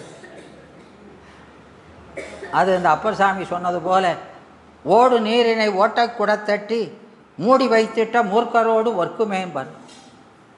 சார் விடிய விடிய படித்து இந்த அட்டையிலேருந்து இந்த அட்டை வரைக்கும் படித்தாச்சு, இப்போ என்ன படித்தோம்னு பார்த்தா ஒன்றுமே தெரியலையே, பிளாங்காக இருக்கேன்னு. விளங்குதா? ஆமாம். அப்போ எப்படி படிக்கணும்? எப்படி படிக்கிறது? எப்படி சார் படிக்கிறது? எப்படியாவது படிக்க வேண்டியதான் கிட்ட. அது வினா வெண்பா 13வது பாட்டு ஞாபகம் இருக்குதா? புஸ்தகத்தில் இருக்குது. ஆமாம். அப்போது அருளால் உணர்வார்க்கு இந்த புஸ்தகத்தை வெறும் பேப்பரு அட்டைன்னு நினைக்கப்படாது. இது விக்கிரகம், சிவபெருமானுடைய விக்கிரகம். அவர் ஞானம், இது ஞானத்தை ஒரு அடையாளம். இது அப்படி நினைக்கணும் பக்தியோடு. இது விக்கிரகம் என்று அதுக்கு செய்கிற படிக்கிறத ஆராதனை. படிக்கிறதுங்கிறது ஞான பூசைங்கிறார், எழில் ஞான பூசை. விளங்குதா? ஆமாம். நீங்கள் உழவார பணி மற்றதெல்லாம் செய்கிறத விட இது ரொம்ப உயர்ந்ததுங்கிறார். ஏன்னா இது அறிவு சம்பந்தம். நம்ம நினைவுகள் பொறிகளெல்லாம் வெளிச்செல்லாமல் இதில் ஒடுங்கி இருக்குதா இல்லையா? அதனால் இது எழில் ஞான பூசைங்கிறார். அப்போது அருளால் உணர்வார்க்கு அகலாது செம்மை பொருள் தந்து நிற்கும் ஒன்றி தெருளா வினா வெண்மா உண்மை உணராரேன் கையில் ஓமன் கணா கண்டது போல. எப்படி இருக்குமா? ஓமன் கணா கண்டது போல. அது கையில்லாத ஓமன். கையும் இல்லை, வாயும் பேச முடியாது, சைன் லாங்குவேஜ்லேயும் சொல்ல முடியாது. வாய் பெப்பரப்பேன் கேட்டால், ஒரு கேள்வி கேட்டால் பெப்பரப்பான்னு முடிப்பாம்னு சொல்கிறார். விளங்குதாமா? அப்போ எப்படி படிக்கணும்? பக்தியோடு. அது ஒரு ஆராதனை என்று படித்தா அகலாது நிற்கும், மறக்காது, செம்மை பொருள் தந்து நிற்கும். புரியுதா? ஆமாம். அதனால் இந்த அவரை பார்த்த உடனே அவருக்கு ஞானம் விளங்கிருச்சு இல்லையா? பெருமானை பார்த்த உடனே ஞானம் விளங்கிருச்சு அப்பர் சாமி. அதனால் என்ன சொல்லிட்டாரு? வந்த காரியம் முடிஞ்சிச்சு, போகலாம் அப்படின்னு. அவர் அங்கே மூழ்கி, அப்போ சுவடுபடாமல்னா அவர் அறிவு வியாபகம் ஆயிடுது. விளங்குதா? உருவம் தான் அங்கே போகிறது இங்கே போகிறதெல்லாம். அறிவு எங்கே இருக்குது? எல்லா பக்கமும் நிறைந்த அறிவாயிடுதுங்கிறது தான் யாதும் சுவடுபடாமலுங்க. அதனால் அவர் பார்த்ததெல்லாம் அதுக்கப்புறம் எப்படி இருக்குது? கைலை காட்சி. எல்லாம் உலகத்தை எங்கே பார்த்தாலும் எப்படி தெரியுது? சிவனும் அருளுமாய் அம்மையப்பராக காட்சி அளிக்குது. அப்படி பார்க்கறது தான் ஞானம். புரியுதா? கைலையில் அப்படி தான் இருக்கும். அப்போ அந்த கையிலை காண்ட காட்சியை இங்கே பார்க்கறாருன்னு நமக்கு சொல்கிறாரா இல்லையா? அதை தெரிஞ்சுக்கணும். விளங்குதா? அதனால் அவருக்கு அவர் அந்த திருவையாற்றில் அவர் எழும்பொழுது எதிரில் கைலை காட்சி அமைந்ததுங்கிறார். சொல்கிறாரா இல்லையா? எதிரில்னா என்ன?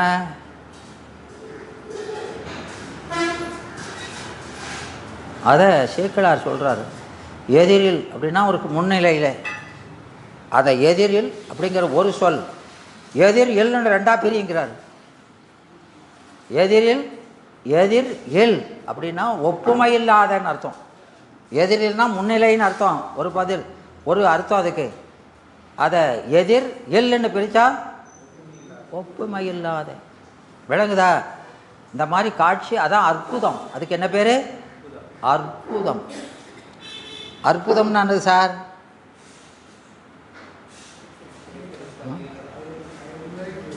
அற்புதம் 10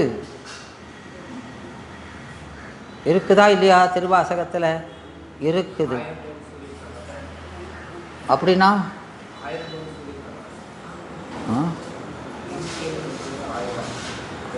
அதிசயம், அற்புதம் 2 10 வச்சிருக்காரா இல்லையா? அது என்ன 10, இது என்ன 10? 2 10.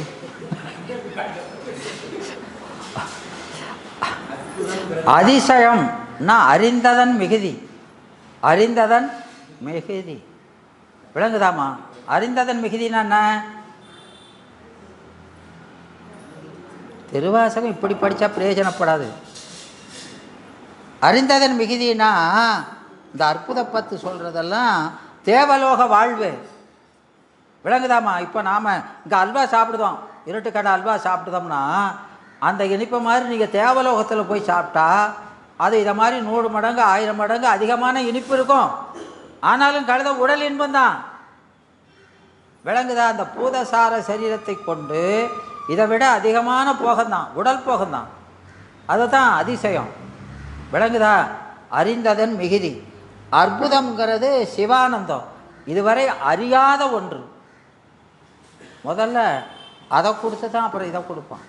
அது உம்பர் வாழ்வு இல்லையா? உம்மை, இது அம்மை, இது இம்மை.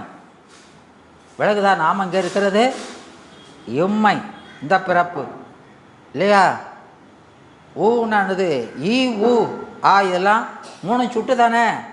இகர உகர அகர 3 தமிழில் சுட்டெழுத்து. அப்படி தானம்மா? ஈனா என்னது? ஈனா என்ன சுட்டு? பக்கத்தில் அண்மை சுட்டு.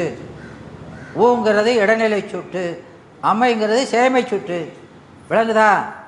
அப்போ இம்மைனா இந்த உலகு, உம்மைனா உம்பர் உலகு தேவலோகம், அம்மைனா சிவலோகம். புரியுதா? புரிஞ்சுக்கணும். அதான் அம்மை மும்மை தறிவினைகள் மூளாவாம் மூதறிவாருக்கு அம்மையும் இம்மையாம். திருவருள் பயன் 99 தானே? ஆமாம், அதில் தான் சொல்கிறார் அப்படி. விளங்குதா? அதனால் அவருக்கு அங்கே வந்து பார்த்தா எல்லாம் அம்மையப்பராக காட்சி அளிக்குது. எதை பார்த்தாலும் காதல் மணப்பிடியோடும் களிறு வருவன கண்டேன், கோழி பெட்டையோடு ஆடி குளிர்ந்து வருவன கண்டேன். அப்படியே சொல்கிறாரா இல்லையா? எல்லாமே அம்மையப்பரா காட்சி தருது. அப்போ அந்த சிவஞான காட்சி சக்தியாய் சிவமாகி தனிப்பெற முக்தியான முதலை துதி செய்ய அப்படின்னு யார் பாடுவா?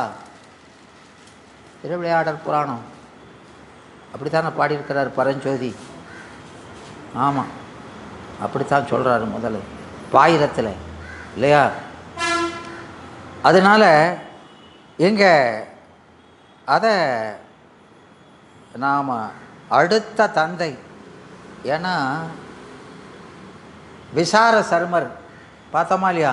இந்த விசார சருமருக்கு அவர் பூசை பண்ணும்போது அப்பா வந்து என்ன செய்தார்?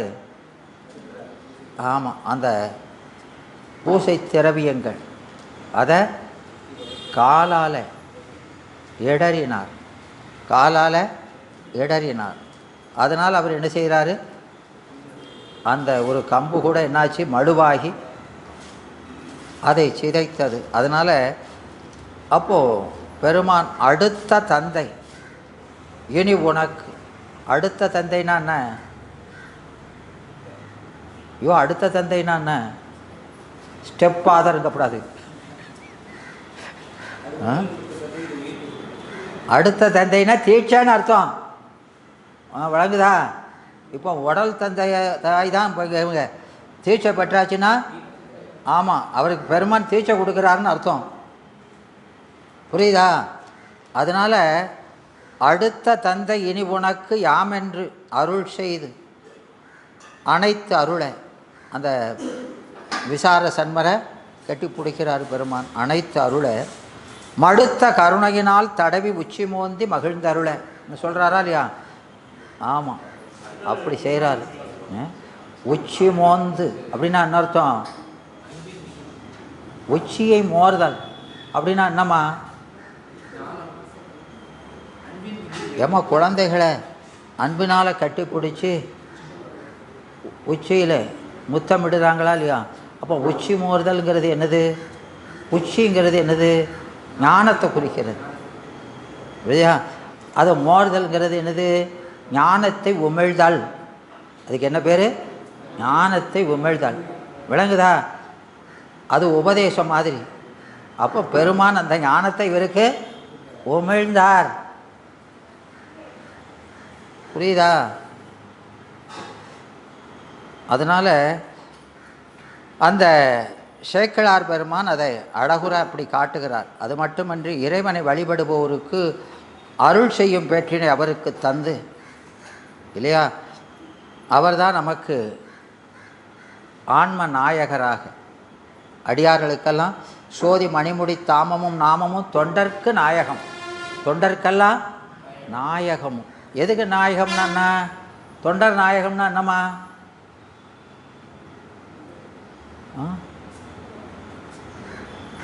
சரி ஐயா, தொண்டர் நாயகம்னா என்ன? அடாடாடாடாடா, கோயிலுக்கு போகிறோம், சுற்றி சுற்றி கும்பிடுதோம், அவர் முன்னால் வந்து கும்பிட்டு தட்டமிட்டின்னு கும்பிட்டு தட்டமிட்டுன்னா என்ன?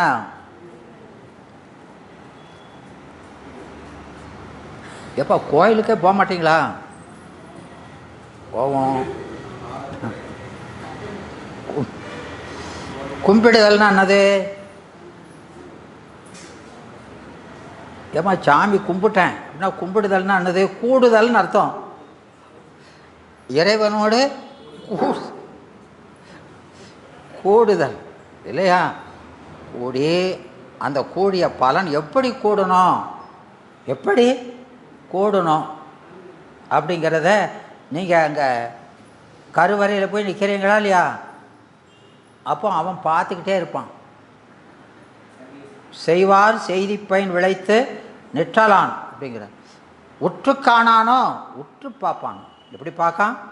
உத்து பார்ப்பானோ. எப்படி? இந்த பயன் நினைச்சி இங்கே நினைக்கும் போதே வேறு எங்கேயாவது நினைக்கானா? கரித்தறிந்து முடிப்பான் தன்னைங்கிறாரா இல்லையா? ஆமாம், அதை பார்த்து மார்க்கு இவர் மூலமாக வருது. யார் மூலமாக? சண்டேசர் மூலமாக. அவர் போடுற மார்க்கு இவர் மூலமாக கொடுக்குறாரு. அதை அவர்கிட்ட போய் பெறுறீங்க. விளங்குதாம்மா? அது அந்த கம்ப்யூட்டர்லேருந்து பிரிண்டரில் வந்து வெளியில் வர்ற மாதிரி அங்கே வந்து தட்டு, ஐயா நான் வந்திருக்கேன் அப்படின்னு தெரிவிச்சுக்கிடுறது. பிச்சைக்காரன் வந்து அம்மாங்கானா இல்லையா? அம்மாங்கிறது என்னது? ஏம்மா வீட்டில் வந்து வீட்டை முன்னால் நின்று பிச்சைக்காரன் அம்மான்னு சொன்னால் என்னது? என்னதுன்னா அது என்னது?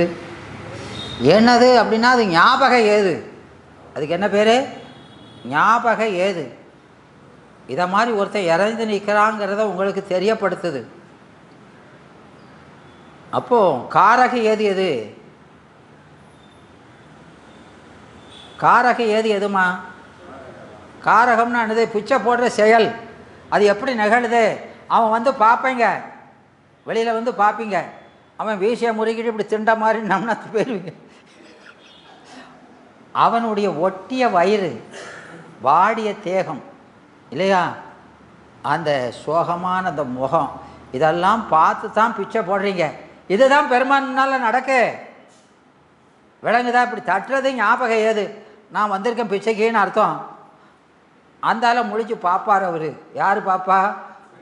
சண்டேஸ்வரர் பார்ப்பார். நீங்கள் எப்படி நிற்கிறேன்னு. பெருமான முன்னால் எப்படி நிற்கணும்? உடையார் முன் எல்லார் போல்.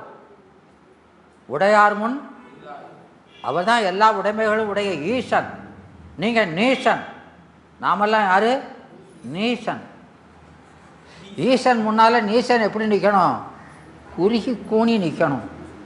சாமி எனக்கு ஒன்றும் இல்லை, நீங்கள் தான் தரணும்னு அவங்க மூஞ்ச பார்த்து இறக்கப்பட்டு கொடுக்கணும் அவன்.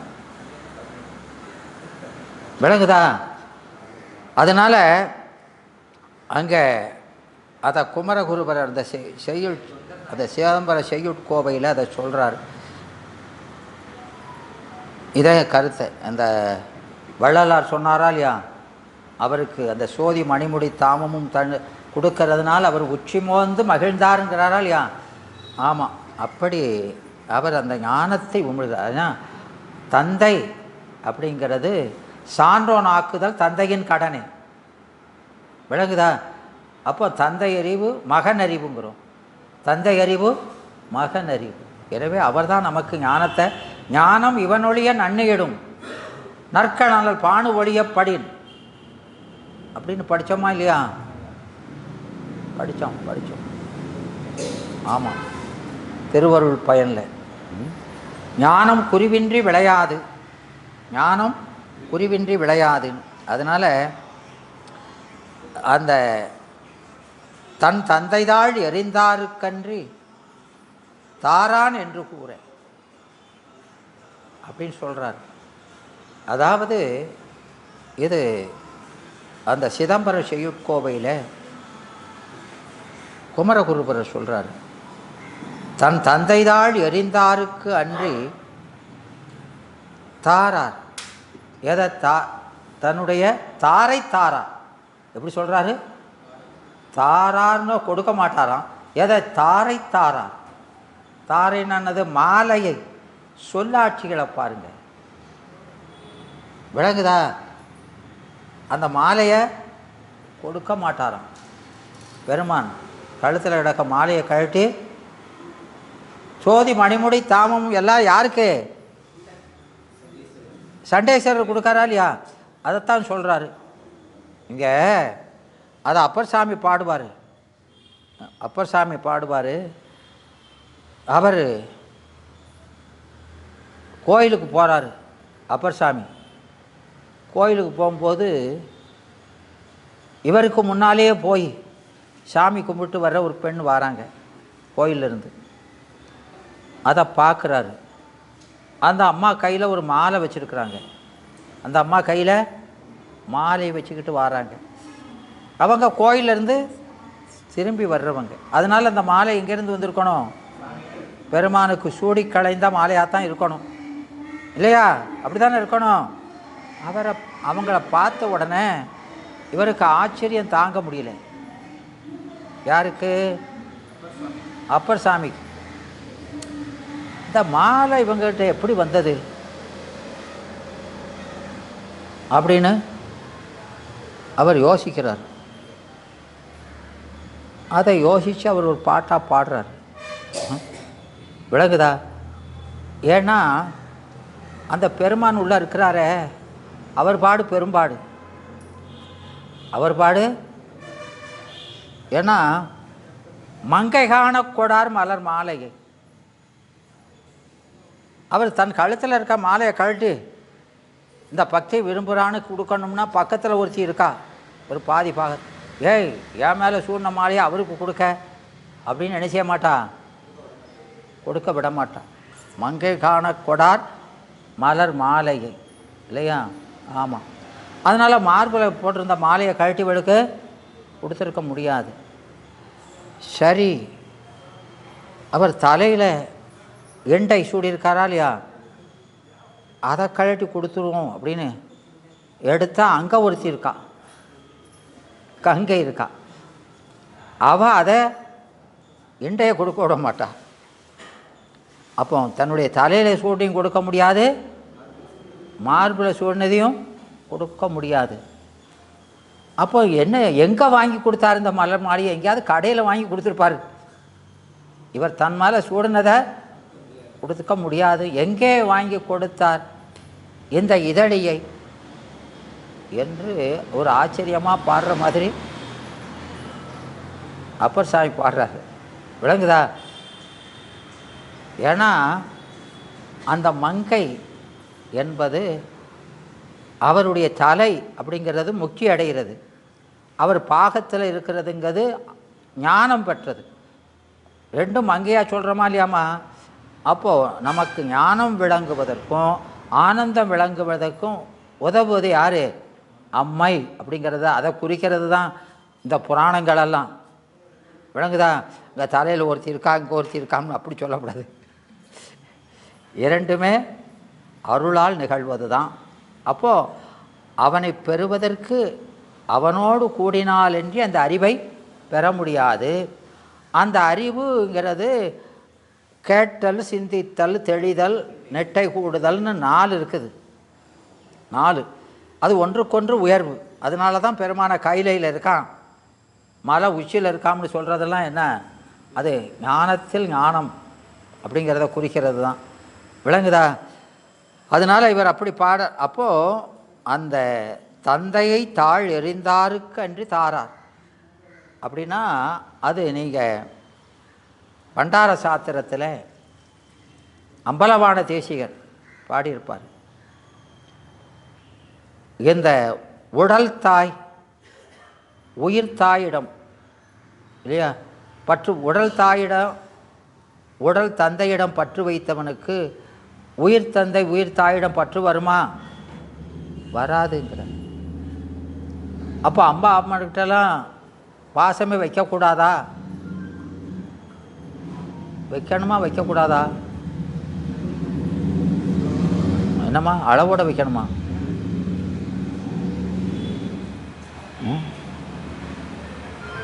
என்ன சொல்கிறீங்க? என்னம்மா சொல்கிறீங்க? அது உங்கள் இஷ்டம் போல் வச்சுக்கோங்கடா. அவங்கக்கிட்டலாம் தாய் தந்தையர் நம்ம பெற்றவங்க இந்த உடலை கொடுத்தவங்கன்னு நினைக்கப்படாது, அதை சிவபெருமானாகவே நினைக்கிறார். தாய் தந்தையர் எப்படி நினைக்கணுமா? சிவபெருமானாகவே நினச்சி நீங்கள் அவங்களுக்கு தொண்டு செஞ்சால் அது சிவத்துக்கு செய்த தொண்டாயிருது. இந்த உடலை பெற்றவங்க நினச்சி செஞ்சால் அது பசு புண்ணியமாயிரும். விளங்குதா? அதனால் அதை சிவபுண்ணியமாக்கி அப்படி பார்க்கணுங்கிறார். விளங்குதாம்மா? அந்த பூநூல் போடுறது அதானே. முப்புரி எதுக்கு போடுறோம்? நாமெல்லாம் போடலை எங்கப்படாது, எல்லாரும் போடணும். ஏன் போடணும்? ஏன் போடணும்? இங்கே ஊரில் எடுத்து அப்படி எடுத்து சொரிஞ்சிக்கலாம்னா எதுக்கு போடுறோம் முப்புரி?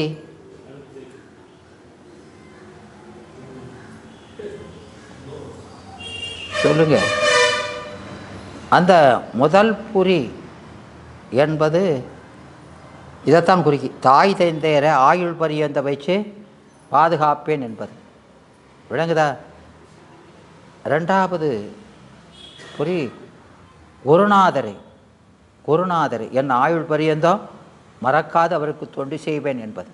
3வது இது இயற்கை, என் சந்ததியருக்கு பாழ்படுத்தாமல் விட்டு செல்வேன் என்பது. இந்த இயற்கை நமக்கு அனுபவிக்க மட்டும்தான் உரிமை இருக்கே தவிர அதை கெடுப்பதற்கு உரிமை இல்லை. அது பெரிய குற்றம். சைவம் அதை கண்டிப்பாக ரொம்ப கடுமையாக கண்டிக்குது. விளங்குதாம்மா? இப்போ ஒரு ஆள் இறந்துட்டா கூட அவங்கள சுடுகாட்டில் கொண்டு எரிச்சதுக்கப்புறம் நம்ம என்ன செய்கிறோம்? என்ன செய்கிறோமா? ஆமாம், அது மறுநாள் குழி முழுகுதுங்கிறாங்களா இல்லையா? அதை அந்த இடத்த பூரா தண்ணியை விட்டு தொளிச்சு அதில் நவதானியங்களை விதைக்கிறது. விளங்குதா? அப்போ அதில் நிறைய வித்துக்களெல்லாம் அழிஞ்சு போச்சு, அதை மேலும் புதுப்பிக்கிறது அப்படிங்கிறத செய்கிறோம். விளங்குதா? அதனால் இந்த இயற்கை நாம் எப்படி பெற்றோமோ அப்படியே நம்முடைய சந்ததியருக்கு அதை கொடுத்துட்டு போகணும் இல்லையா? அதை பாழ்படுத்துவதற்கு நமக்கு உரிமை இல்லை. அந்த மூணையும் தலையாய கடமையாய் கொண்டது தான் சைவம்.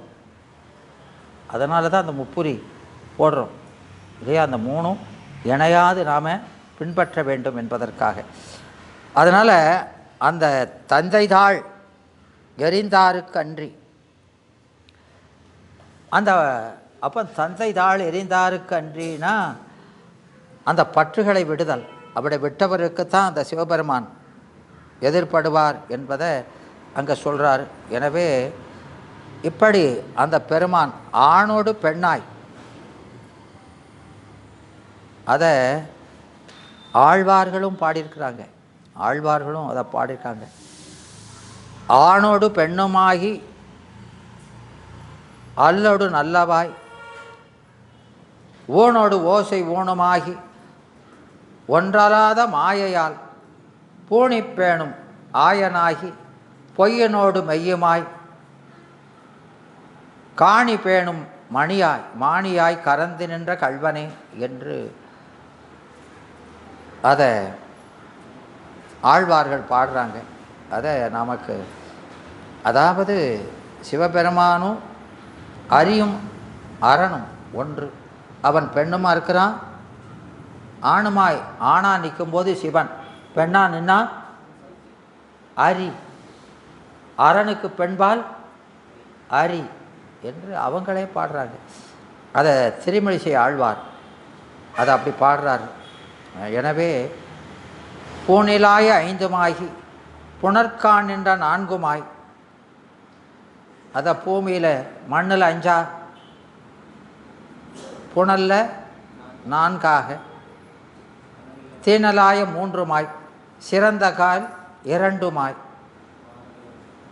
மீனிலாய நன்றுமாய், வேறு வேறு தன்மையாய், நின்னிலாத வண்ணன் நின்னையார் நினைக்க வல்லரே என்று இப்படி அவன் அட்டமூர்த்தமாக நிற்கிறதையும் ஆழ்வார்கள் பாடியிருக்கிறாங்க. இதே போல் இது திருமிசை ஆழ்வார் பாடுறாரு. இதை பெரியாழ்வார், பொய்கை ஆழ்வார் இவங்களெல்லாம் இவர் அறியலால் தேவையில்லை ஐயன் ஐயாரனார்க்கேன்னு அப்பர் சாமி பாடுறாரா இல்லையா? பாடுறாருலாமா? ஆமாம். ஒரு பகம் உலகளந்த மாலாம், இது யார் பாடுறா? காரைக்கால் அம்மை பாடுறாங்க. விளங்குதா? ஒரு பக்கம் சிவபெருமான், ஒரு பக்கம் மால், நின்னுருவோ பெண்ணுருங்கிறார். பெருமானே உன்னுடைய உருவே பெண்ணுரு தானா என்றெல்லாம் பாடுறார். எனவே இங்கே அந்த அரி அயன்ங்கிறத ஆண் பெண்ணாக சொல்லி அர்த்தநாரீஸ்வரர் உருவந்தான் இந்த அரியும் அரணுமான் இருக்கிறது என்று அவர் அந்த பாட்டில் பாடுறாரு. அதனால் இந்த பெருமான் அப்படி நின்று கொண்டு இந்த ஆன்மாக்களுக்கு அருள் செய்வது அங்கே அந்த கைலை என்று சொல்லக்கூடிய திருப்பெருந்துறையில் பெருமான் அப்படி இருக்கிறாரு. அங்கே அம்மையப்பர் வடிவாக யாருக்கு காட்சி அளிக்கிறாராம்? அந்த பூதகணங்கள் சூழ இந்த மாணிக்க வாசகருக்கு அங்கே போய் பார்க்குறவருக்கு அப்படி அவர் காட்சி அளிக்கிறார். அவர் அங்கே யோக கோலத்தில் இருக்கிறார். யோகியாய் இருந்தவர்க்கும் யோகத்தை பொறிவான், நல்ல போகியாய் இருந்தவருக்கும் போகத்தையும் பொழிவான் என்று அவன் போகியாகியும் யோகியாகியும் இருக்கிறாருங்கிறாரு. அதை அறுவருக்கும் உலவ ஆழ்வு அடங்க நீத்தோருக்கு ஆனந்த பெருவாழ்வும் ஆடல் காட்ட மறு அரக்கன் மதி வழி வான் இயமானன் தீ நீர் மண் எனும் என்வகை உறுப்பினால் வடிவு கொண்ட ஒருவனும் ஒருத்திக்கும் ஒருவென்றால் அவ்வுருவை இஃது ஒருதன் என்கோ ஒருத்தி என்கோ இருவருக்கும் உகந்ததாக ஒருவர் என்பேன் என்று நாம் அப்பல சொன்ன அந்த இதை அந்த குமரகுருபரன் சிதம்பரம் செய்யுட்கோவையில் அப்படி பாடுறாரு. அவனை ஆண அல்ல பெண் அல்ல அப்படி ரெண்டும் இருக்கிறவனை ஒருவன் என்று கூடுவேன் என்று. அப்படி சொன்னவர் அவரை பார்த்த உடனே அடியற்ற மரம் என பெருமானை பார்த்த உடனே அடிஒளி மரமென நொந்து பின் அவனியின் வீழ்வது ஒழிந்து நின்னுடன் உரை பெருமை வழங்குவது உளதுகொல் என நினை நெஞ்சோடு மடலவில் கடிகமள் ஐந்தரு மலர் பலமுறை முறை சிந்தி முன் இடம் இகுது என மகிழ் எந்திரன் இமையவர் எவரும் இறைஞ்சினார் என்று அந்த 4வது பாடலில் சொல்கிறார். அப்போது அடிஒளி மரம் என அந்த தூரோடு பேர்க்கப்பட்ட மரம் பெரிய காற்று அடித்தா, ஆமாம், அது அண்டப்பகுதியில் பாடுறாரா இல்லையா? அண்டப்பகுதியில் வருதா?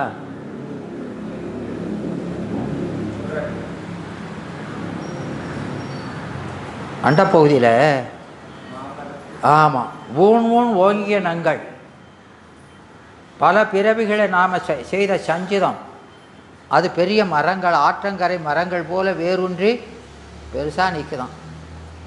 அதில் அந்த வெள்ளம் வரும்போது அந்த இருக்கிற மரத்தை வேரோடு பிடுங்கிறது போல பெருமானுடைய கருணையை வெள்ளமாக சொல்லி அவனுடைய உபதேசம் வந்தோடனே வினையெல்லாம் நீக்கிறான். அந்த தீட்சைங்கிறத தீக்கிறது தானே, வினையை தீக்கிறது தானே, அதை அப்படி சொல்லுவார். அதனால் அடிஒளி மரமென நொந்து பின் அவனியில் வீழ்வது ஒணிந்து மீளவும் பிறக்காமை, மீளவும் உலகத்தில் வந்து பிறக்காமல் இவரை பார்த்த உடனே அந்த இடம் இகுது இடம் என மகிழ் எந்திரன் இமையவர் எவரும் தாம் பிறப்பாலானவற்றை பெறுவதற்கு இதுவே நல்ல சமயம் என்று மனமகிழும் இந்திரன் முதலிய தேவர்கள் அனைவரும், அந்த இந்திராதி தேவர்களெல்லாம் பெருமானை பார்த்து என்ன செய்கிறாங்க? திருவடியில் வீழ்ந்து வணங்குறாங்க. எதுக்காக வணங்குறாங்க? புராணங்களெல்லாம் படிச்சிருக்கோம்லாமா? இந்திரன் போய் ஆமாம் கைலைக்கு போனான், அங்கே போய் பெருமானை வழிபட்டான்னு சொல்கிறோம். எதுக்காக வழிபடுறான்?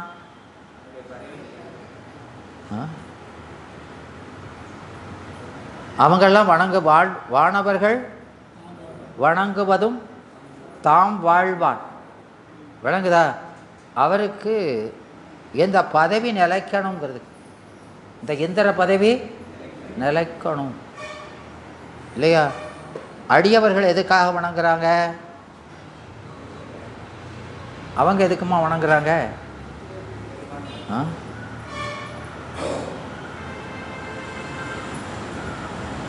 அடியவர்கள் வணங்குறாங்க இல்லையா? எண்ணெய் செய் வீணறி ஆளினர் ஒருபால் இருக்கொடு தேத்திரம் இயம்பினர் ஒருபால் துண்ணிய பிணைமலர் கையினர் ஒருபால் தொழுகையர் அழுகையர் புகழ்கையர் ஒருபால். இதெல்லாம் என்ன எவ்வளவு, இதெல்லாம் பிராசாத யோகம். இது சொல்கிறது பூரா என்னது? பிராசாத யோகம். புறாவும் தெரியாது, சாதமும் தெரியாது. விளங்குதா? அது அவ்வை குறள் படிச்சிருக்கீங்களா? படிக்கலை. அப்படி ஒரு பூரா யோகம், யோகத்தை பற்றி சொல்கிறது. ஏன் ஔவையாருடைய அந்த விநாயகர் அகவலே ஓக நூல் தான், பூரா பிராசாத யோகத்தை சொல்கிறது தான். பிராசாதம் எங்கே போய் படிக்கணும்? ஔவையார் அகவலில் போய் படிக்கணும். விளங்குதா? அதில் இருக்குது பூராமே. எனவே அங்கே அந்த இமையவர் அங்கே வழிபடுறாங்க. அடிஒளி மரம் என நொந்து பின் அடியற்ற மரம் போல. அதாவது பெருமானை பார்த்த உடனே என்ன செய்யணும்? ஆமாம், அது அப்பர் சாமி அந்த தில்லைக்கு போன உடனே பெருமானை எப்படி வணங்கினார்? எப்படிமா வணங்கினார்? 3 பேரும் போய் தில்லையில் அம்பலவாணரை வழிபட்டதை சேக்கிழார் பெருமான் சொல்கிறாரா இல்லையா? சொல்கிறாரு இல்லையா? இப்போ ஞான சம்பந்தர் வழிபட்டதை எப்படி சொல்கிறாரு?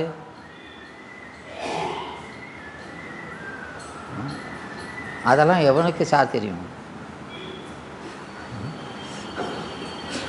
உணர்வின் நேர்பெற வரும் சிவபோகத்தை ஐம்பொறி அளவிலும் எழிவர அருளினை.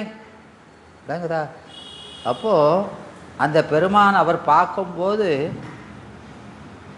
அந்த காட்சி அவருக்கு புதுசு இல்லையாம். அவர் அறிவில் ஆடிக்கிட்டு இருந்தவரை வெளியில் பார்க்குறாருங்கிறார். அந்த காட்சி அவருக்கு புதிதல்ல. எப்போதும் தன் அறிவுக்குள்ளே கண்டுக்கிட்டு இருக்க காட்சியை புறத்தில் கண்களாலும் பார்க்குறாரு அப்படின்னு சொல்கிறார். விளங்குதா? ஆமாம். அதுபோல சுந்தரமூர்த்தி சுவாமிகள் வழிபட்டது 5 பேரறிவும் கண்களே கொள்ள அளப்பரும் கரணங்கள் 4 சிந்தையாக குணமுறு 3 திருந்து சாத்திபிகமேயாகன்னு சொல்கிறாரா இல்லையா? அது ரொம்ப ரொம்ப விரிவான ஒரு பாட்டு இல்லையா? ஆமாம்.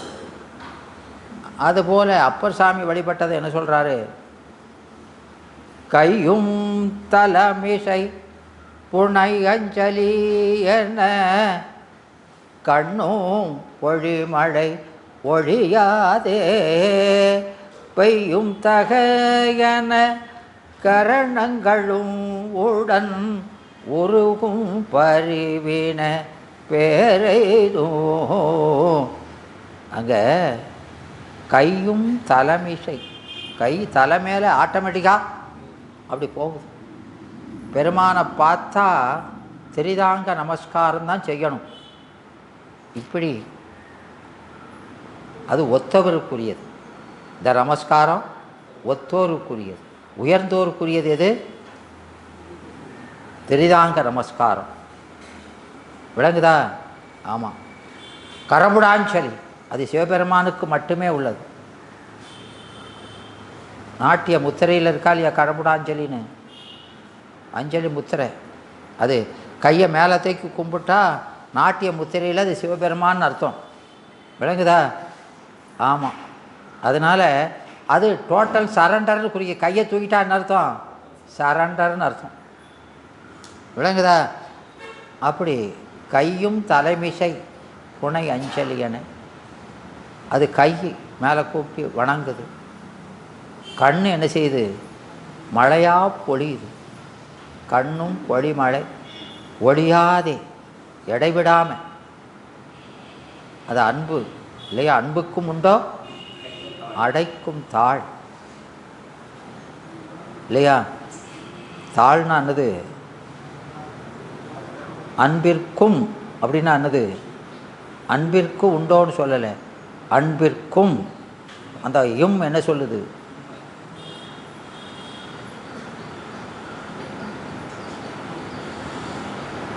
அந்த உண்மை இறந்தது தழிய எச்ச உண்மை. விளங்குதா? அன்பு என்பது என்னது? அன்பு என்பது உயிர் பண்பு. விளங்குதா? ஆமாம். கோபம் இதெல்லாம் குற்றம். கோபமெல்லாம் என்னது? குற்றம். குற்றங்களை மறைக்கலாம், குணத்தை மறைக்க முடியாது. அதான் அன்பிற்கும்ங்கிறார். நீங்கள் கோபம் வந்தாலும் அதை அடக்கிக்கிட்டு வெளியே காட்டாமல் சிரித்த மாதிரி இருப்பீங்களா இல்லையா? ஆமாம், அப்படி இருக்கும். ஆனால் அன்பு அப்படி மறைச்சிக்கிட்டு, அதனால் அன்பிற்கும் அப்படின்னு சொல்கிறாரு. விளங்குதா? அன்பிற்கும் உண்டோ. உண்டோன்னு அன்னத்த ஓகாரம் எதிர்மறை, அடைக்க முடியாதுன்னு அர்த்தம். விளங்குதா? அடைக்கும் தாழ். அடைக்கும் தாழ்னான தாழ் என்பது தானியாக பெயராய் கதவுன்னு சொல்லணும். தாழ் இல்லைங்கப்படாது, கதவு. விளங்குதா? தாழ்னா இதை குறிக்குது, தாப்பான்னு இருக்கக்கூடாது. அடா போப்பான்றோம். தாழ் என்னதை குறிக்குது? கதவு இல்லையா? அதை திருக்குறளில் சொல்கிறாரு அவர் இல்லையா? வேள்நாள் படாமை நன்றாற்றின் அது ஒருவன் வாழ்நாள் வழி அடைக்கும் கல். கல் கதவாம்பார். கல் என்றது என்னதுங்க? கல்லால் ஆன கதவுங்கிறார். விளங்குதா? ஆமாம். திருக்குறளை படிக்க மாட்டீங்க, படிப்போம். சரி, படிங்க, நல்லா படிங்க. அதனால் அப்போது அந்த தாள் என்பது அங்கே என்னதை குறிக்குது? கதவு. அப்போ அன்பை அடைச்சி வைக்கிற கதவு கிடையாது. ஆர்வலர், ஆர்வலர்னா என்னது? அந்த அன்பை பொருந்தியவர் ஆர்வலர். புன்கண் நீர் பூசல் தரும். புன்கண்ணா என்னது? புன்கண், புன்கண்கிறது இந்த ஊனக்கண். அன்பு வந்தது நன்கண், அறிவில். அன்பு வந்தது எங்கே வந்தது? அறிவில் ஏற்பட்ட அன்பை இல்லையா இந்த சடமான கண்ணே அழுதான். அப்போ அந்த உயிருள்ள கண் எப்படி அழுதுருக்குங்கிறார். இந்த கண்ணு எப்படி அழுதுனா அந்த கண்ணு எவ்வளவு அழுதுருக்கும்? நல்லா சொல்கிறாரா இல்லையா? அது பூசல்னா வெளிப்படுத்துதல், அதுவே பூசல் தரும் சொல்கிறார். எனவே நேரம் ஆயிட்டோ? சரி. அதனால் இங்கே அந்த பெருமானை பார்த்த உடனே கையும் தலைமிசை புனை அஞ்சலி என கண்ணும் பொழிமலை ஒழியாதே பெய்யும் தகையன இல்லையா? கரணங்கள் உடம் உருகும் பரிவினை. கரணங்கள் உடன் உருகுது. அப்போ அறிவு முதல்ல உருகுது, கருவிகள் கூட சேர்ந்து உருகுனது எது? அறிவு. உருகுதல்னா என்னது? உருக்கி. ஆமாம், உருவை நீக்குதல். உருக்கினானது உரு நீக்கி என்பது உருக்கி. விளங்குதா? எனவே அப்போது அந்த கரணங்களும் உடன் உருகுது அப்படின்னா அறிவு உருகுனதுனால இந்த உடல் சேர்ந்து உருகுது. உருகும் பரிவினை பேரெய்தும், அதுக்கும் அந்த பேர் கிடைக்கும் இல்லையா? ஏன்னா இந்த கருவிகளுக்கு, சடமான கருவிகளுக்கு அறிவு கிடையாது. அது உருகுமா? உருகாது. ஏன் அவருக்கு உருகுது? பெருமானை கண்டா அறிவுனால நாம் உருகுவோம். உடம்பு உருகுமா?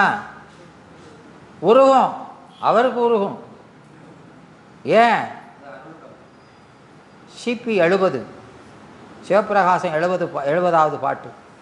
மாயை மாமாயை மாயாவரும் விரிவினையின் வாய்மை ஆய ஆறுயிரில் மேவும் மருள் எனில் இருளாய் நிற்கும். மாயை மாமாயை மாயாவரும் விரிவினையின் வாய்மை ஆய ஆறுயிரில் மேவும் அருள் எனில் ஒளியாய் நிற்கும். எனவே அவருடைய அறிவு சிவத்தையே செஞ்சுக்கிட்டு இருந்தா உடம்பு அருளாயிரும். அவங்களுக்கு நம்மை போல ஊன சரீரம் அல்ல, ஞான சரீரம். அப்பர் சாமி சரீரம் ஞான சரீரம். அதை சேக்கிழார் பாடியிருக்கிறார், வேறு பாட்டில் பாடியிருக்கார் இல்லையா?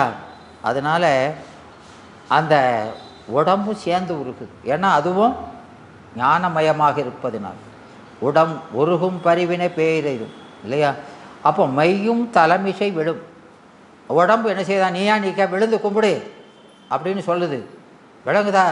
கை கும்பிடுது, மற்ற கருவிகள்லாம் கும்பிடுது, உடம்பு மற்ற நிற்கிய அப்படின்னு சொன்னால் அது உடனே தட்டார்னு கீழே விழுதாராம். அப்புறம் விழதுக்கு முன்னால் கண்ணு என்ன சொல்லுதான்? ஏய் எந்திரி அப்படிங்கிறதான். விழு முன்பு எழுதரு. அவர் கீழே விழுதுனால அந்த கண்ணுக்கு காட்சி மறைஞ்சிட்டு தான். இந்த பெருமான் காட்சி மறைஞ்சு உடனே எழுதுங்க தான். காட்சியை மறைக்காத எழு. அதனால் கரணங்கள் அதான் அந்த அந்த உடல் கீழே விழும் முன்னால் என்ன செய்தான்? எந்திரிக்க. மையும் தலைமிசை விழுமுன்பு எழுதரு அப்படிங்கிறது ஒன்று சொல்கிறாரு. இன்னொன்று சொல்கிறாரு, அதை அப்படியே சேர்க்கிறாரு. அவர் என்னத்தை சொல்கிறது? அவங்கெல்லாம் மகான். அதாவது அந்த அவர் கீழே முடதுக்கு முன்னால் மெய்ங்கிறது சிவம். அவன் உடனே நில்லுப்பான்னு வந்துட்டானான். நெல்லு கண்ணப்ப நெல்லு அப்படின்னு அந்த கையை எப்படி பிடிச்சானோ அப்படி அந்த வயதான அந்த முதியவர் கீழே விழதுக்கு முன்னால் பெருமான் ஓடி வாங்கி தூக்குறாருக்கிறார். அடாடா, இதெல்லாம் நீங்கள் எங்கே பார்க்குறது? அப்படி சொல்கிறாரு. அப்போ அவங்க கும்பிடுறது எப்படி கும்பிடுறாங்க? அதனால் இங்கே இவர் பார்த்த உடனே, மணிவாசகர் அவரை பார்த்த உடனே அடியற்ற மரம் போல விழுறாரு அப்படிங்கிறது பெருமானுக்கு அடிமையாத. இதை நாம் அடுத்த வகுப்பில் தொடர்ந்து சிந்திக்கலாம் என்று சொல்லி வாழ்த்தும் குறுமரபு வாழ்த்தும் சொல்லி என்னுடைய இன்றைய சிந்தனை நிறைவு செய்கிறேன். நன்றி, வணக்கம். வான்மிகில் வளாதி பெய்க மலிவளம் சுரக்க, மன்னன் கோன்முறை அரசு செய்க குறைவிலாது உயிர்கள் வாழ்க, நான்மறை அறங்கள் ஓங்க நற்றவம் வேள்வி மல்க, மேன்மைகள் சைவ நீதி விளங்குக உலகமெல்லாம், மேன்மைகள் சைவ நீதி விளங்குக உலகமெல்லாம், மேன்மைகள் சைவ நீதி விளங்குக உலகமெல்லாம், கைலாய பரம்பரையில் சிவஞான போது நெறிகாட்டு வெண்ணை பயில் வாய்மை மேகண்டான் சந்ததிக்கோர் மெய்ஞான பானுவாகி, குயிலாரும் பொழில் திரு ஆவடு துறைபல் குரு நமச்சிவாய் தேவன் சைலாதி மரபுடையோன் திருமரபு நீடூடி தலைகமாதோ. திருச்சிற்றம்பலம்.